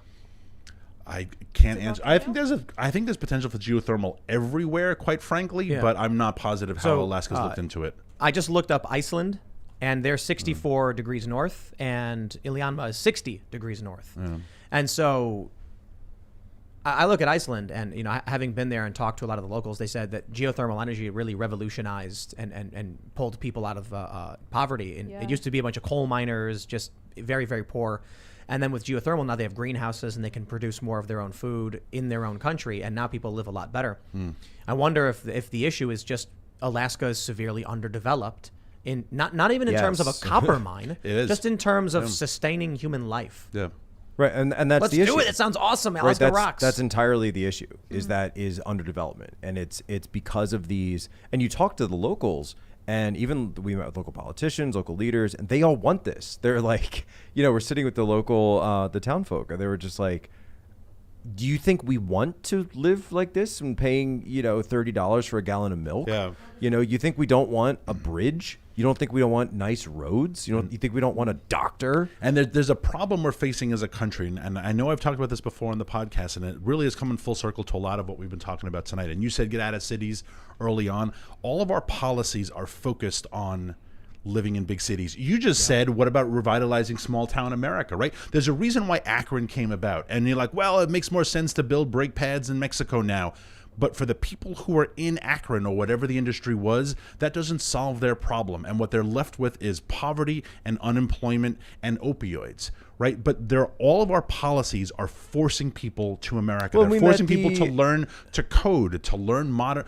We don't want people to live in rural America. Well, and rural America is dying as a consequence. We met this one small business owner, and not to get into all the details of that we met, just a local guy who ran a business out in one of the more rural towns. And he was told, he said, oh, well, if you move to the city, we'll give you tax breaks, we'll give you incentives, we'll build you a road, we'll hook you up to power, it'll be great. And he said, no, I don't want to do that. I want to be, this is where I choose to run my business. I want to be here. And they say, okay, then you'll have to pay us to get your road, to get your waste, to get your electricity hooked up. You'll have to pay us to build all that infrastructure and put it out there. But if we'll give you all the incentives if you come and move into the city. Look at the way we bend over backwards when we want to build a baseball stadium or a football stadium. Look at the incentives that Cuomo and de Blasio gave Amazon to move into Queens. Imagine if they had made that for Buffalo or Utica or one of those upstate New York cities that is dying. No one cares about those cities because what do they want you to do? They want you to go to Queens. This is what they want you to come to D.C. Well, we're not in Brunel D.C., talks but about they this. want you to go to urban America because that's where the power is. That's what the Green New Deal is structured for. Combustion engine. Who needs the combustion engine? Alaskans do if you want to get around. When is it? And planes. What is an electric car going to do in Alaska? Because by the way, in case people forgot, the electric car does not work at below freezing temperatures. So Alaska can't use electric cars or electric planes, right? So we're having all of these policies and this the electric car works mentality. below freezing, but you Not mean it's inefficient. not below 20 degrees. It will not charge. It won't charge. Will not get a charge. And Below- we did actually did have a below discussion 20 about degrees. and you can electric see planes. there were tons of stories during the Chicago polar vortex of people with Teslas yeah. saying WTF. I got my $140,000 Tesla plugged in, but at it's negative temperatures, but it does not even catch a charge. But you can like heat the garage that it's in and it'll work. Maybe you could do that. I'm not sure. Wind turbines at the same temperature don't get a charge either. Now they're spinning up a storm, but at negative temperatures they cannot get to generate electricity. Is that it's a huge deficiency. That was a Texas issue. But that's just technology. That was a part of the Texas issue. That's just the technology. Why can't we talk about that? So you're But saying I that's shouldn't drive my Tesla in the winter? I'm saying at below freezing temperatures, your Tesla is useless. Now, I'm sure they will improve the technology eventually. It's got a heater in it. But that is a real problem right now. Really? Just like in cloudy weather, your solar panels don't do very well. And I know this because I have some solar gates on my farm. And when the snow caps cover, when we get good snowstorms and it snows on the panels, if you don't go out and clear it off and you let a whole day go by and then you try to open the gate's not opening because it didn't get a charge. I can't remember when I got my Tesla, but maybe it was before winter. This will be fun. We'll see what happens. Yeah. We got snow. Again, negative temperatures. I'm not talking about 30 degrees. I'm talking I don't like think it zero. gets but cold here. it's It probably doesn't get that cold here. Our But garage is peripherally heated. We don't have a heater in the garage, but it's connected to the house, so it still gets heat. So it'll probably be like 40 or 50 in the garage. So you're probably okay. It'll charge and it'll drive. That's all that really matters, right? Yeah, But I worked for at O'Hare Airport for American Eagle Airlines. They had, the tugs that they used to cart around bags. They had electric ones and they had gas ones. The electric ones barely worked in winter. Interesting. No joke. Yeah, so you'd have to charge them up and you'd be driving. You got this really crappy LED that says 70% left, and you're driving it. And in the winter, it would just go. It was like on a golf course. If you can get the electric golf cart or the gas one, everyone tries to get the gas one. Yep.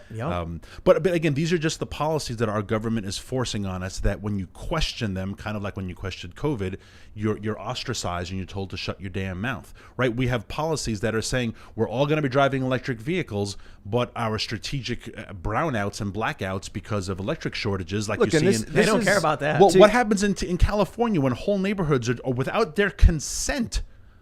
They are shut off from the grid to protect the integrity of the grid, and you're plugging in your car and you wake up and now your car doesn't work, and you say, well, you're the one who forced me to get the damn electric car, and at the same time you're turning off my power. But the future they want is where no one owns a car.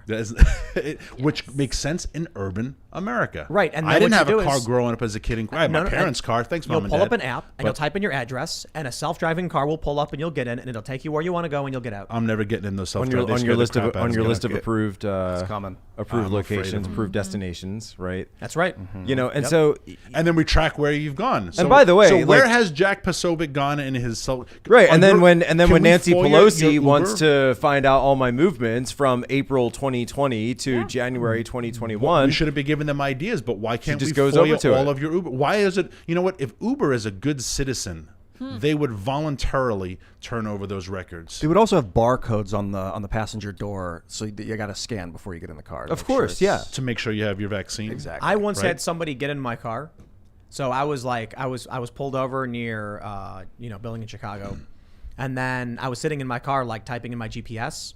My doors were unlocked because I had just got in, and then someone walks up, opens the door, and sits down in the back, and I was like, "Yo, what?" And he's like, "Hey," and then I was like, "Dude, get out of my car," and he was like, "Is this Uber?" And I was like, "No," and he was like, "Oh man," and he got up and left, and I'm like, "Oh." I think that's actually a Family Guy episode. legit That's how it happened to me. begins. Legit happened to me. That's scary. I know. Like, what's and- this guy? I unlocked my door. Like, wow, I It's gotta do scary that more someone often. could be that stupid. Also, that you're Yeah. like, don't look at the license plate and. I know. I always check the license plate. Say their name when you get in the car. Yeah. Say Yep. the driver's name. They say your name. Uber for Ian. Well, Yeah. I say Daniel actually, but yeah. Say Ian. Try it. Yeah, but this is the future. You'll own nothing and you'll be happy. Yeah. You won't own your house. You'll rent it. You won't own the car. You'll rent BlackRock it. will own all the houses. That's right. And they want And by the way, I don't know if you even heard all this, but because I was on a text thread, but I don't know if you were on it. That area that we're talking about right now in Pebble and Iliamna, BlackRock is all over it. Oh, yeah. no. Really? They have been, because they were telling us, they said they had a private plane that flew. It was like a week before we were there, and they had this private jet that came in, and then there was another one that came a week, just a week ago, just last week, And then I was getting text because I'm in communication with some of the people we share contact info, and they said BlackRock just came back again. And probably to make sure it never opens. And they said they probably own mining rights in other countries. They think they were at the lodge. Yeah. And, they have their beautiful palatial, fishing lodge and their hunting lodge for the 1% that's up there. Yeah. And they said, well, who is this? And they said, well, because it's so small. You got to understand that. Like when somebody big like that comes to town, everybody knows. But they checked the plane out and it was like, double trusted. So you couldn't really tell. But everybody knew, hey, this is a BlackRock And plane. a couple of billionaires who give hugely to these green groups to stop production, Michael Bloomberg, Bill Gates, this is the Jeff Bezos. Those three in particular Michael Bloomberg give over billions of dollars to these green groups. You want to tell the story? Those three names. The day after Gates, that happens, Bloomberg, and we were going to go on our way up to Prudhoe, and that's all. So that's all the way up the north slope of Alaska, and I wake up, I do my morning. I'm sure you do the same thing. You wake up, you do your morning news scan, right? It's what's hitting, what's popping, what's out there, what I want to talk about, for the timeline. And I see this one that hits, and it's like, is this a simulation? Bezos, Bloomberg, and Gates have all gone in and invested in an energy and mineral exploration firm, lithium and cobalt in Greenland. So we're going to buy it? And so I'm sitting there. Why? It was one of the best ideas that came out of the Trump administration was buying Greenland. It would be like an Alaska 2, right? Same idea. It would grant us so much access to another set of minerals. And who's going to go in there now? It's the billionaires. It's China is getting all over there. Do you guys, real quick, know under what jurisdiction Greenland is? Denmark, right? Yeah. Yeah. Isn't that crazy? Yeah. Denmark's Wow. microscopic, and they got this massive They get this Greenland. massive piece We of need land. to liberate the people of Greenland from the oppressive colonization of the Kingdom of Denmark. This We'll be greeted as liberators. regime, Those we will be greeted as same- liberators. Those Did it for same Cuba. This billionaires, regime must end. those same billionaires will spend a Free fortune Greenland. to stop mining in America, but they will open a mine in another country. I was One- like, one of the most- did he set this Yeah. up somehow for to have this come timing out? was The impeccable. regime of Yeah, it was Alaska amazing. must be toppled. Yes. We've discovered oil, and it's time to send in the troops. Yeah, Send in the exactly, troops. Freedom. exactly. Freedom. Yeah, we need freedom in Yeah. Alaska. Let's we're gonna- invade. Let's democracy invade will the. kick Let's let's get the neocons on board. We're I going mean- to invade the United States. One of my most We're going to despised- drill here. Yeah, one of my most despised political figures who ran for president last time is Tom Steyer, and he ran as a greenie. I have a real I dislike Tom loathing. Steyer. I have a real loathing for him man. because he pushes the green envelope very, very hard. He's all about the green issue, but he is one of the largest investors, his hedge fund, in Indonesian, Chinese, Malaysian coal and mineral rights companies. And it's like, you have no problem if an 8-year-old girl in China works What do you in think a coal mine. BlackRock's investing in? But Tripling you their will be- investments yeah, in China. You will be damned if a guy in West Virginia will work in a coal mine, but like a 9-year-old girl in Malaysia, totally cool. Tom All for it, Steyer. man. All All for, for it. it. And they all just applaud him and say he just loves the earth so much. That is why I started this organization, because it is such I want to use a vulgar phrase and I can't say it. It is such a lie. The whole green movement is one big scam. And I'm an environmentalist, and I pride myself. We were talking earlier about my chickens and my sheep and my turkeys, and I love the earth. I'm an environmentalist. I love nature. I live off the grid. I have a well. He get out of cities. But we need to acknowledge that this is one huge lie. It's one huge grift, and grift just makes me so angry. We should go to Super Chats. Yes. If you haven't already, smash that like button, subscribe to the channel, and go to timcast.com. Can I- become a member so that you can get access to the exclusive member segment coming up around 11 or so p.m.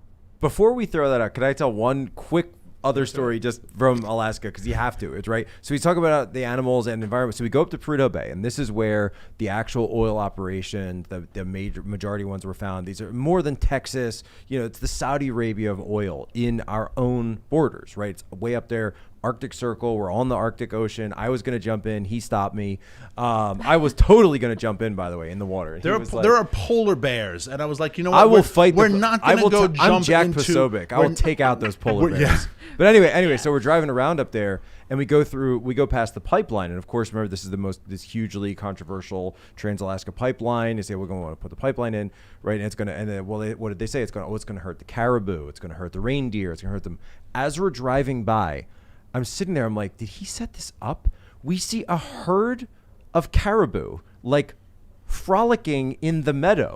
I programmed it. Right in front of the pipeline. Send in the caribou. And I'm like, is he have a guy with like a walkie-talkie with the trailer that's like sitting back there? All right, we're driving by with it's like, in Jurassic Park when they drive by but they couldn't see anything at first, And then we go for another, like another 5 minutes, and we see muskox. And we see this whole family of muskox. I had that's never just seen a muskox. out there Yeah. grazing and enjoying the land, and like literally on the area that's right next to the oil rigs. Right, and I'm sitting, and not even like out in the, out in the more wilderness part. And I'm sitting there like, he must have said, this is like when Chairman Mao would go in, on the train to inspect the crop, and they say, oh, everything's great, Chairman. Look how wonderful your policies have been, right? And then they like, set everything up one spot for him, right? And it was we saw it. What do you think? I saw it with my own from 2 Prudhoe eyes. Bay. Would you go with? Would you take us? Would you go up with us? If Come on, Lydia, we'll all do when- a trip I up hope so. there. That'd be when fun. Starlink is available, we can take the show on the road with the You mobile got to productions. do a week. You do a week, and you do one night in each different spot. You do for We have to drive there in the We mobile will- production. It would take us like a month to get there. Oh, We'll fly you up We there. can ship the car Well, and then no, go but the fly problem up is we when we're can't. ready. We do more than just this show here. We got a bunch of shows, so it's really difficult for me to travel. at We this could point. ship the car and then fly up when it's there. Exactly. Ship the trailer. It wouldn't be easy. It'd be expensive. We'll get you a trailer. They have plenty of trailers in Alaska. it's long drive. We'll build the Alaska studio. Yes. So that we can fly there on the weekend. We'll and get then you do a studio. We'll get you and a then- studio. and Cass then our- Castle North. And then our guests, when we have people who come on the show, they'll fly from DC instead of just driving, Yeah. and they'll fly to Alaska. They'll fly to Alaska, right? Yes.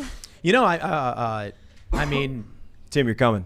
I don't think the answer is a 100% no. I think it's entirely possible that we could do a small remote studio. It's not particularly expensive to get a base level setup Yes. for a podcast. And so considering, I suppose the pulling the resources in is the hard part. Yeah. But getting the space, getting the internet's the hard part. So we need Starlink. I already paid my deposit on Starlink. I hope it's soon. Me too. They said cool. it's supposed to be this year, and Well, it's already up. It's in New York. It's up. Oh, So if great. you're a New York resident, you probably already got your Starlink. I'm not. We're lower on the East Coast, so they're saying late this year. So we're a month or two away to getting Yeah. Starlink and 100 crossed. megabits up and down. My internet. You can put it. You're not supposed to do this, but apparently you can put it on a car. And so long as you're within the satellite range, because they're You'd have to be satellocked. under the My internet you- is awful. So once it goes nationwide, we'll be able to drive around the entire country and always have high-speed internet, even right. in the So middle the of difference the desert. the difference is that you would be instead of so when you're traveling now, you're switching between towers as you're constantly going. It's not possible what to do on this cell networks. what this would do is you would be switching between satellites as they go over. We could theoretically do a show in So you'd be a vehicle while doing moving, handoffs. get like a tour bus. It'd And be handoffs, yeah. but with the satellite, So there's fun. not. You have 500 miles before you get to a like handoff. that. That's the range. Well, of obviously, the yeah, the cell- range is obviously satellite. different than a cell phone tower. Yeah. So once Earthlink is nationwide, even up into Alaska, we can drive anywhere.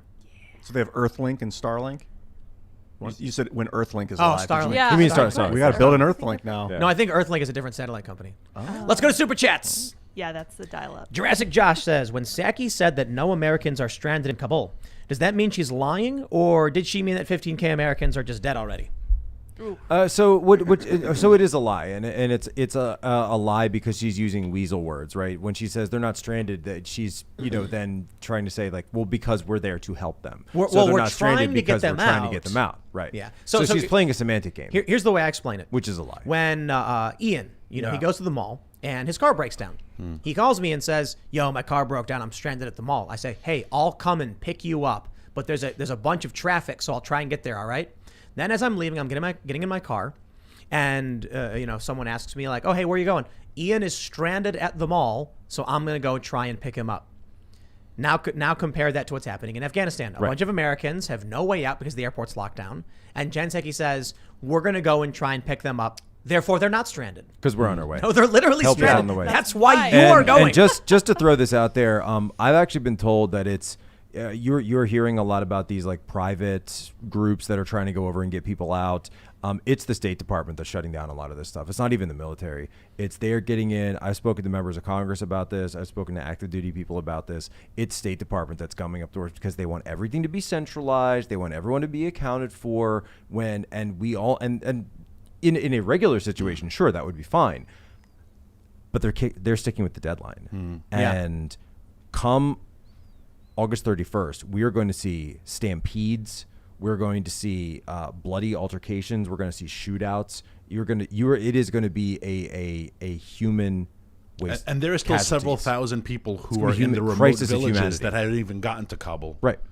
People are fleeing to Kabul right now. And Bagram Air Force Base is 45 miles out. Right. Middle of nowhere. And they abandoned it in the middle of the Middle of nowhere, where there were people who were telling Milley and from what I heard that Austin wanted to do this is send in the Rangers and take it back. Wow. Jump in, take it back. Wait, the Taliban doesn't have like battalions, that are like marching around, right? You go in there and you do Ranger stuff and you take care of it, right? Let's and they read said some no, more. they didn't want to Black Hawk Down. I heard that. Yeah. Deliopolis says, what do you believe would happen to wokeness if the U.S. government collapsed tomorrow? How would this affect the broader Western world? I don't know if woke is an intrinsically American thing. I mean, I think America is pushing it a lot more than other countries, but I think it's a collapse of Western value thing. So maybe its ringleader would would slow it down if America was gone. But it's another manifestation of well, when he's saying government, communism. I kind of get the sense though that he means more of like the American system. I think wokeness would Right. evaporate. I think it would be disappear. Oh, I mean, really? think of I don't any think it would. think of any post-apocalyptic movie or series you've ever seen. Does anybody drive up to the outpost and say, hey, let me in? The cannibals are after me, and they say, well, what are your pronouns? Yeah, No, it would collapse overnight. It's not like that. It This disappeared. wokeness only exists within the secure bubble of the Yes. U.S. Imperialist. I feel like there would be armed militia roving Woke militias? Yeah, that are like submit or they just massacre people. If there was no rule of law. There would be. Listen. I don't think you're wrong about that. I think there'd be no. an extent of that. You're not wrong, but that would be like the first week. And then all of the commando ex-military veterans who are anti-woke would laugh at their failed tactics and their inexperience, and they get swept out. But we're saying just America's gone, Canada's fine, England's fine, Australia.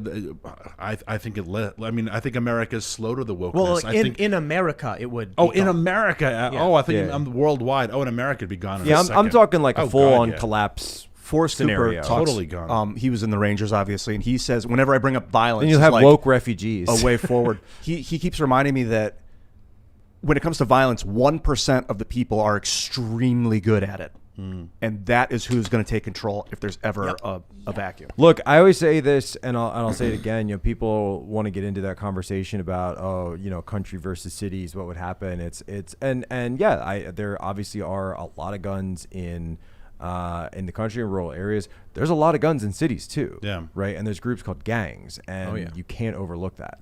All right. T says, if you read this, I'll subscribe to the website. I got you. There you go. Now you gotta be a member. There you go. That's it. You're done. You're done now. You're done. I gotcha. Joshua Ryman says terrifyingly starting to remind me of Saddam and the Ba'ath Party purge of Iraq. Wake up, America! We are all next. Yeah. So do you guys know that? What was that all like? The history of that? That was like when we went into Iraq. Well, that was the U.S. Yeah, the U.S. purged the Ba'ath Party. His Saddam's cabinet, basically, and then they all became unemployed. They created even more unemployment. Then they became the Taliban. But eventually, ISIS. Well, ISIS. So there was no. Well, first it was Al Qaeda in Iraq. So there was no Al Qaeda in Iraq prior to the invasion and the toppling of Saddam's regime. Saddam's regime had been against them. Sort of like these radical Islamists. And then when you forced the Ba'ath Party, and keep in mind, if you were a party member, you were out. right? You're out of government, you're out of the military, right? So you've got all these people now who are trying to figure out something to do, and they see the oppressors, they see the occupiers, they view the U.S. as this occupying force, and this gets into the failures of coin, this gets into fourth generation warfare, that, if you look like the occupier, and this is, by the way, the same for the Taliban, right? In a sense, and I'm just talking about the 4GW aspect of it, that if you are an 18-year-old, right, an Afghan boy, and you are 18 today, you have no idea what 9/11 was. You just know that there's been some country that's occupying your land, that doesn't speak your language, that doesn't believe in your religion, that has all sorts of values and demands that they're making of you that have no connection whatsoever to your cultural experience or the way that your people live, and they are walking around, marching around with their guns, telling you how to live. Right. That's your view. All right. DJ M says, keep up the good work, Tim. Regarding COVID and vaccine mandates, what worries me is if vaccines and boosters are mandatory, a tyrannical government can put undesirables on no-vax lists. Watch Gattaca. Just watch. Is that what they do? Yeah, it's great. Well, film. it's not about vaccines, but what it is about is DNA. they call you valids, and invalids. So if you are a valid, that means it's about eugenics, right? So it's you have good genes, you are a designer baby, your parents set you up for success. Versus if you are a natural birth, what they call a faith child or a love child. Right. Yeah. Then you're considered an invalid, and you are sent to you're a second-class citizen. Because, you didn't even have your booster. You didn't even have this. Isn't there like a pilot who's lying or something? Like the whole crux of the story is Ethan Hawke, and he was a natural birth, but his brother was a designer baby, and then what he does is he becomes I think they call it a borrowed ladder is the phrase they use, where he actually steals the identity, not steals, but he takes the identity of someone else so that he's able to get into this, it's sort of like the space program. And then he has to compete and physically and mentally and do everything at the level of one of the valids, all while protecting his own genetic material, because if anyone finds any DNA, et cetera, Gore Vidal's in it, by the way. It's like what they're doing now when you try to steal someone's COVID passport to get into a bar in Manhattan. Exactly. Well, they're saying that's a felony. It's really because what happens is that somebody who was an athlete, and it's Jude Law's character, gets into a car accident. Well, don't give away the whole story. No, it's just this. You setup. want people This is the to concept. watch This it. is the setup. We want This people setup. to watch the movie. So he gets into an accident. He's not using his identity anymore. So he says, "Well, I'll pay to let somebody use my identity." Yeah. All right. film. Ethan Krause says, Tim. Amazing film. Ethan Krause says, Tim, I doubt you're aware of this, but the governor of Guam is trying to mandate vaccines for everyone 12 and older, similar to those in New York and LA. People here are speaking up and taking a stand against lockdown. Good. Against lockdown Lou. Lot of good memories in Guam. I was deployed there twice, or stationed there and then deployed out to various points of East Asia. Aganya, Agat, Santa Rosita, all the different, or Santa Rita, Santa Rita, all the nice little towns and areas. Beautiful, beautiful island, and it is not cheap to get there. But if anyone has the opportunity, highly, highly recommend visiting Guam. All right, let's see And what we got. by the way, a lot of World War II history there as well. A lot of World War II history. Never Summer says, Jack, you should set up a dead man switch with all the dirt you have. You think I don't have one? like if something happens to me, I can't even begin to describe the things that my network of people that are currently in the White House and the government would do should something happen to me. I'm just gonna leave it at that. All right, Jordan Chapman says, been listening since 2015. Tim, in regards to anime, quick question, subbed or dubbed? I'm a subbed guy myself. I wanted to ask a long time ago, but I'm a third shift guy and I'm not normally awake for the live Shimcast. Subbed, definitely. Subbed, yeah. I like dubs. I like the voice actors, but subbed is, the way to go. Plus, Listening since 15, that's awesome. oh yeah, that's fantastic. Dubs has gotten better. awesome. The dubs have gotten better. The dubs have gotten. They're not like they used to be. But you know what? Like for and one, I'm not a huge anime guy, but I will just say in general, dubs have gotten better. I like subs for everything because I do, like yeah. actually Same. hearing other languages. Yeah. Yeah. And also, Helps you if you're learning a language too. It's actually a great. Like when I was learning Chinese, that's one thing I did a lot. Absolutely. One of the guys that I worked with in Turkey learned English, and I asked him how, and he says, "Hey, watch Family Guy." Yeah. No joke. No, I was like, is that? He's like, that's So it. does he speak Yeah. with a Boston accent? No. He's got a Turkish accent. But you know what I love? You know, I used to watch. I used to watch anime a lot more, all subbed. I actually started learning Japanese. I've lost a lot of it, but then it's really interesting when you watch the subs and you see the translations, and you're like, hey, that's not what it said. Like they missed nuance or context, or often what they do is they'll change the translation a little bit, because I think it contextually makes more sense to Americans. This is, you know, we've got my wife, the linguist, who's sitting over here. She's like speaks 8 languages, you know. So I'm like, that's really the one you asked that question. Watching, and she just said that, yeah, like a lot, because she watches a lot of things that where she knows both languages, and she just says like, no, that like. Do you speak French? No French. So I was watching Amelie. Yeah. You guys have seen Amelie, right? Right. I have not. And I watched it with a French guy, and he kept pointing out where they oversimplified the sub. Right. Because they don't Exactly. think people- Yeah. You know, so it was really, really interesting when there was one specific part, and he was like, "Oh wow, they cut out like a whole sentence," and I was like, "Really? Like I don't even know it. I don't speak French. I have no Exactly. idea." Yeah. It's amazing. All right, let's see where we are. Camel of the Mojave says, "Don't understand. We have to kill puppies, or people might try to go outside and adopt them." Yeah, you guys heard about what happened in Australia. Australia. That's I think you're unbelievable. referencing. Is it because they think COVID's in the dogs? Was No, it no, they didn't want really people to go outside. puppies? It was, I don't know if it was It was puppies, a rescue dog. but they were worried But that people were they were going to young, leave their right? house and go to the shelter. They were like, well, you're not supposed to leave your house, so let's just kill all the dogs, and that way no one will leave their house. Oh my god! And they put down several cut off people's dogs. legs so Yeah. they can't walk. Exactly. Outside. What the heck? Simon Ecker says, "I'm in New Zealand and we're basically Australia light at the moment. Our prime minister is using lines like 'be kind' and 'team of 5 million' to force people to do their bidding. Authoritarianism is running rife and it's awful." Well, I think the sad reality for you is that everybody knows New Zealand is Australia's Canada. So I'm sorry. when Australia is going to do something, you know, New Zealand. No, the reality is that New Zealand's actually thousands of miles away from Australia, and most Yeah. people don't know that. When you so fly terrible. between them, you're like, oh, wait a minute. Yeah. The Pacific is big. I'm married to an Australian, and I always joke like, "Do you take the bridge when you go to New Zealand?" Ah. It doesn't get any laughs, but I Not think it's funny. General biochemistry. Ooh, with some criticism. So cops are supposed to lose their jobs to stand up, but you won't say certain words on YouTube so you don't lose your channel. Lead the charge. Well, the officers, there's a big difference between saying, there's a 50-year-old woman with a firearm who accidentally crossed one of the borders. Let's put her in prison. And someone being like, hey, they're censoring us, so I set up a website where we can speak uncensored. I want to keep this channel running so we can keep reminding people that these conversations will continue to happen in a place where we're safe and protected. So big difference between resist and, well, I'm going to blindly enforce violations of the Constitution. But, look, am I happy with YouTube censoring everybody? No.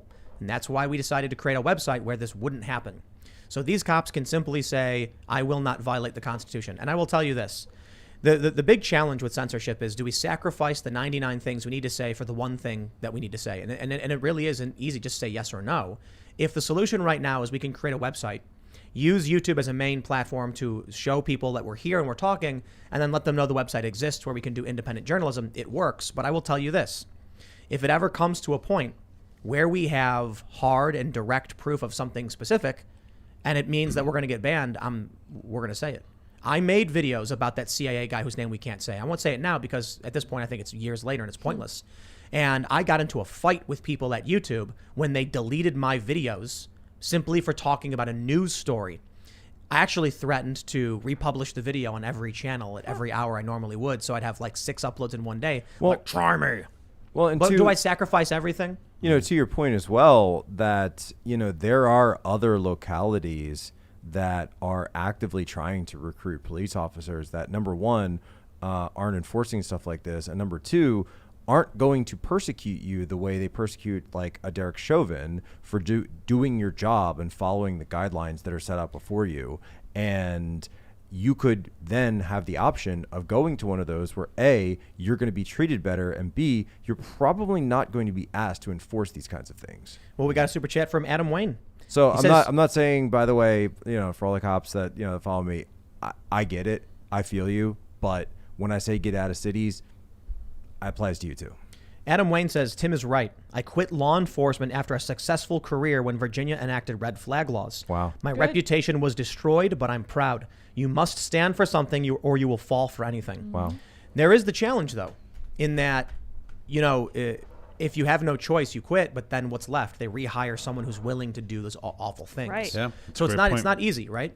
In this instance, maybe to the cops out there, and a lot of them have already done this. So I'm not trying to disrespect literally every person who's a cop. I'm saying that there are cops who do these things. If you are a cop and they say, "Hey, violate the Constitution," you just go, "I'm not going to do it," and then be like, "Well, then fire me, or go to your union, or resist." And then if they boot you, they boot you. So I'll put it this way: perhaps the cops shouldn't quit. Perhaps they should just refuse unlawful or unconstitutional orders. As much as I won't quit YouTube, but I'll create a place where we can continue to do the right thing. If YouTube bans me, we've got an alternative, and we'll accept that. And if you get fired because you refuse to violate the law or the Constitution, well, then you stood up for what you believed in. I've had people that I used to serve with in the Intel community that have come up to me since I left, and they've said, "Jack, what you do now is what you were meant to do, and we love every minute of serving with you, but what you're doing now is, everybody thought I was crazy. Like, you should have seen the looks I got when I was like, I'm putting in papers. They're like, I had a government job. Like, what are you going to do to me? Right. I could have stayed the rest of my life. And, they're like, you want to go do what? Exactly. When I started getting, offers and kind of had this other path open up. But now I've actually had people come back to me and say, you know what, you made the right choice. Especially with look at what's going on in the IC now. Justice Sty says, "Hey Tim, you should have G. Edward Griffin on with Michael Malice and Alex Jones." Yes. That sounds yes, great. we should. It's a good show. That sounds great. That would be a fantastic show. The new studio that we're building, we have a much bigger table. We can accommodate up to 8 different people. Wow. I don't plan on having 8 people. That's a lot of voices. Thank you. Right, it'd be way too much. But we have 5 right now, and sometimes we got to Tanya's over here. She can get a microphone. Right? We could always just so what we're actually planning on doing is just that we're gonna have a couch in the back where You see, that actually is a good option. Then you could kind of there would be a chime in little microphone bit, for you. So when guests are here and they're chiming in periodically, they'd be a part of the conversation. I like that. Yeah, we're so- almost we're almost at the end. You should say of course, say hi real of quick. course. Come on, say hi. Here she is, folks. Hello, everybody. Hi, Tanya. So what do you like better, subbed or dubbed? Subbed. Subbed always. Yes. Of We all- watch all the movies. I love how we watched all the series Japanese. Remember that? That's right. But there's this Japanese detective series we watched. We did all subbed, like all the way through. Cool. Love it. Question though, what of all the languages what's your favorite? Do you have a favorite language? Ooh, I'm a linguist. I just love languages, period. It's Speak a Italian. few. Just so you know, it's Italian. She loves speaking Italian. We were in Italy. You were like, she was doing the fingers. Camelot. There it is. Do you dream in lots of different languages? Actually, 2 languages. German, Russian, English. Just 2. Or like a German-Russian hybrid? What languages do you speak? 那你为什么不会做梦用中文的呢？因为我的中文不太好，我觉得。我觉得非常好的呢，还可以。非常好，我可爱的。 All right, all right. Enough showing off. We get it. We speak a lot of languages. We get it. We get it. All right, let's read. We got Ocean Rescue says, "Tim, I'm a rescue swimmer in the Coast Guard. It's difficult for us to acquire new aircraft as we rely heavily on Navy hand-me-down helos." Wow. Yeah, it's the true. Blackhawks in Taliban control are badly needed here for our own aging fleet to save American lives at home. Hey, nation building in Alaska. I saw one. They had like it was like a meme, but it was like a those Facebook marketplaces, and they're like $80 million one used helicopter. Could you imagine? It's like we've had to abandon our Air Force base because American citizens have overrun it, I guess. We're going to ask them nicely to not. Yeah, and the State Department earlier they made some comment like, well, they do have a lot of that equipment, but they'll have a hard time getting parts. They'll have a hard time keeping it up. And someone was like, Iran still uses the equipment they stole in F-4 Venoms. 1979. Iran still uses the F-4 Venom Clearly, 2s. they find parts. That were some of those were built in the 50s, by the way. Yeah. The platforms were built in the 50s. Iran got them in 79 during the revolution. And they're still up and running. And they're still up and running. That's made better than. Brian Knowles says, "I understand your argument, Tim, but these restaurants and mom and pop shops in New York have been crippled for over a year. Their businesses are hanging on by a thread and probably near bankruptcy. And you know what? That wouldn't have been the case if they all collectively said no." Yeah. It's because they complied with unlawful and unconstitutional government edicts. So I get what and you're now saying, they too, will that- they will reap the benefits of their own actions. It's all what you're also saying is that Leave the you're cities. not just leave the cities, but like stand together and fight Right. back, right? If you do that, Nonviolent civil disobedience yeah. is like an American pastime. Yeah, and I'm saying this lightly. I realize I'm not a restaurant owner, but I mean, how many bars did I go into starting at 15 that they never carded me once? You know, and now all of a sudden it's like, Right. whoa, we need to see your ID. Yeah. It's like, there are a lot of laws that you kind of turn a blind eye to in that industry. So no, I'm not going to stop people at the door and say, I'm sorry, I need to get your, everyone here vaccinated? Yeah. Okay. Everyone come on inside. Just like when they ask you, are you over 21? Yes, I am, sir. Okay, good. I'm sorry. Well, and actually, what you just said, that nonviolent civil disobedience, right? This is, I say this as a Catholic, and a lot of people get this part of the Bible wrong. When someone slaps you, turn the other cheek, right? Jesus isn't saying that, you should just submit and be tolerant and let people do whatever they want. He's talking about defiance, right? It's that defiance of, okay, you've slapped me, I'm not going to submit. Slap me again. Right. I've heard Keep that's doing it. That's because the Romans would use one hand to wipe their butt, and so they didn't touch people with that. And Not the if you- Romans, but the people that And if you, of the region. So if you hit them with one hand, it was natural to strike someone with one hand. You'd turn the other cheek so that they had to touch you with the other hand. That's correct.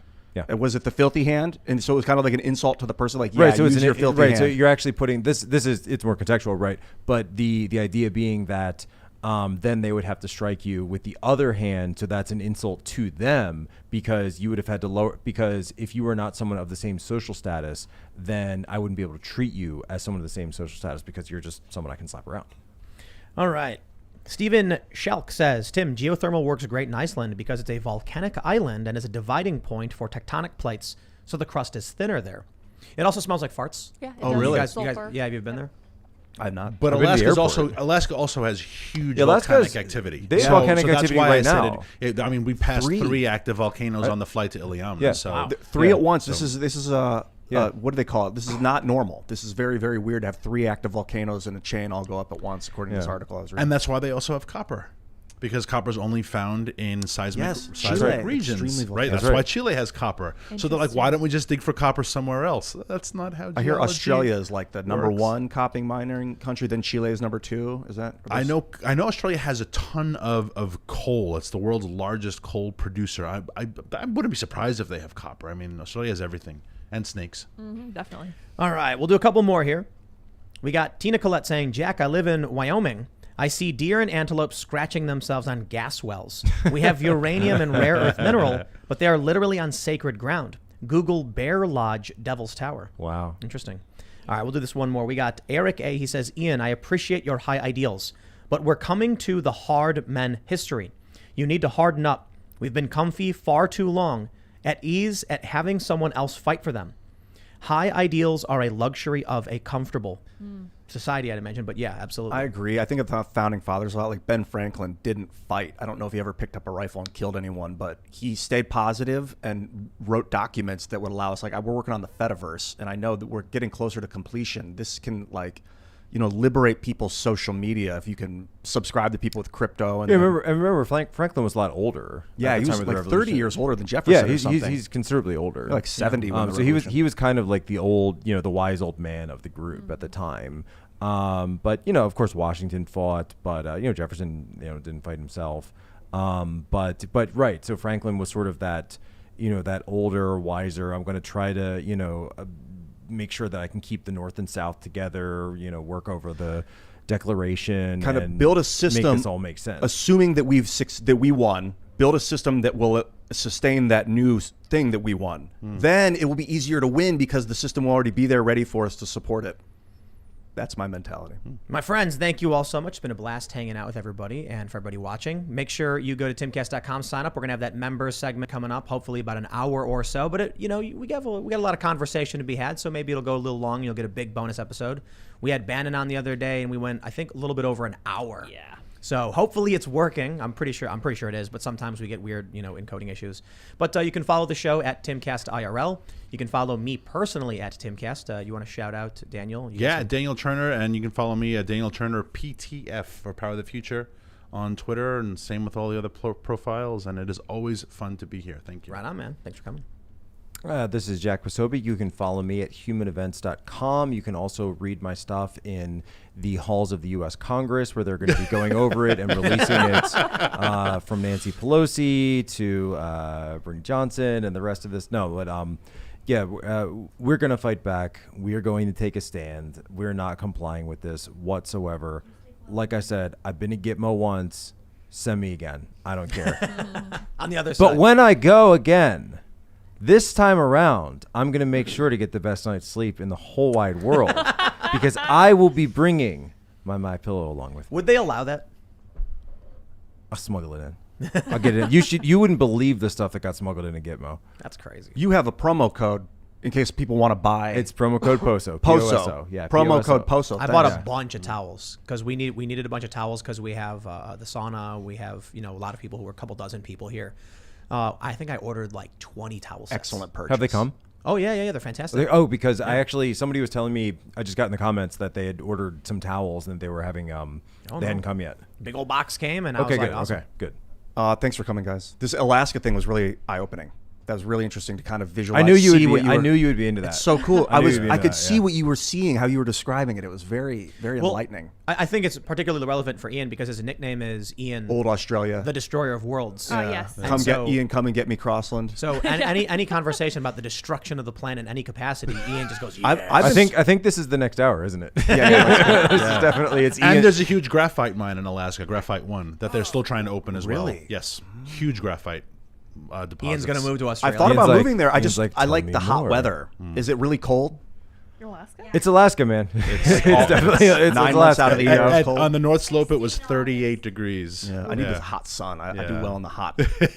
But I'm down. Thanks, Ian Crossland. Check it out. But they do have volcanoes. So That's you, hot. You just hang out at the volcanoes. That's You get your heat. You get the old-fashioned way. The old-fashioned way. little too hot. If we could stick a giant needle into those side of the volcanoes and sieve it out, Yeah. we'd get all that geothermal heat. They were like, "Oh my God, what's going on? It's Ian. He's over Here Get with him the out of there." graphene needle. You'll be like that. You'll be like that last guy in Pompeii. Get me some. Yep. And you guys may also follow me on Twitter at Sour Patch Lids. I just wanted to say, on the topic of life being hard, we fail to recognize that the world is a very, very hard place. Violence is the norm. Poverty is the norm. We are incredibly blessed. We've been living in a bubble for years now. Our parents lived in a bubble. Our grandparents even did to some extent. It's about to get hard. Amen. And I'm a little concerned how we're going to respond to that, but I think that we'll rise to the occasion. I guess Amen. we'll see what happens. All right, everybody. We'll see you over at timcast.com for the member segment. Thanks for hanging out. Bye.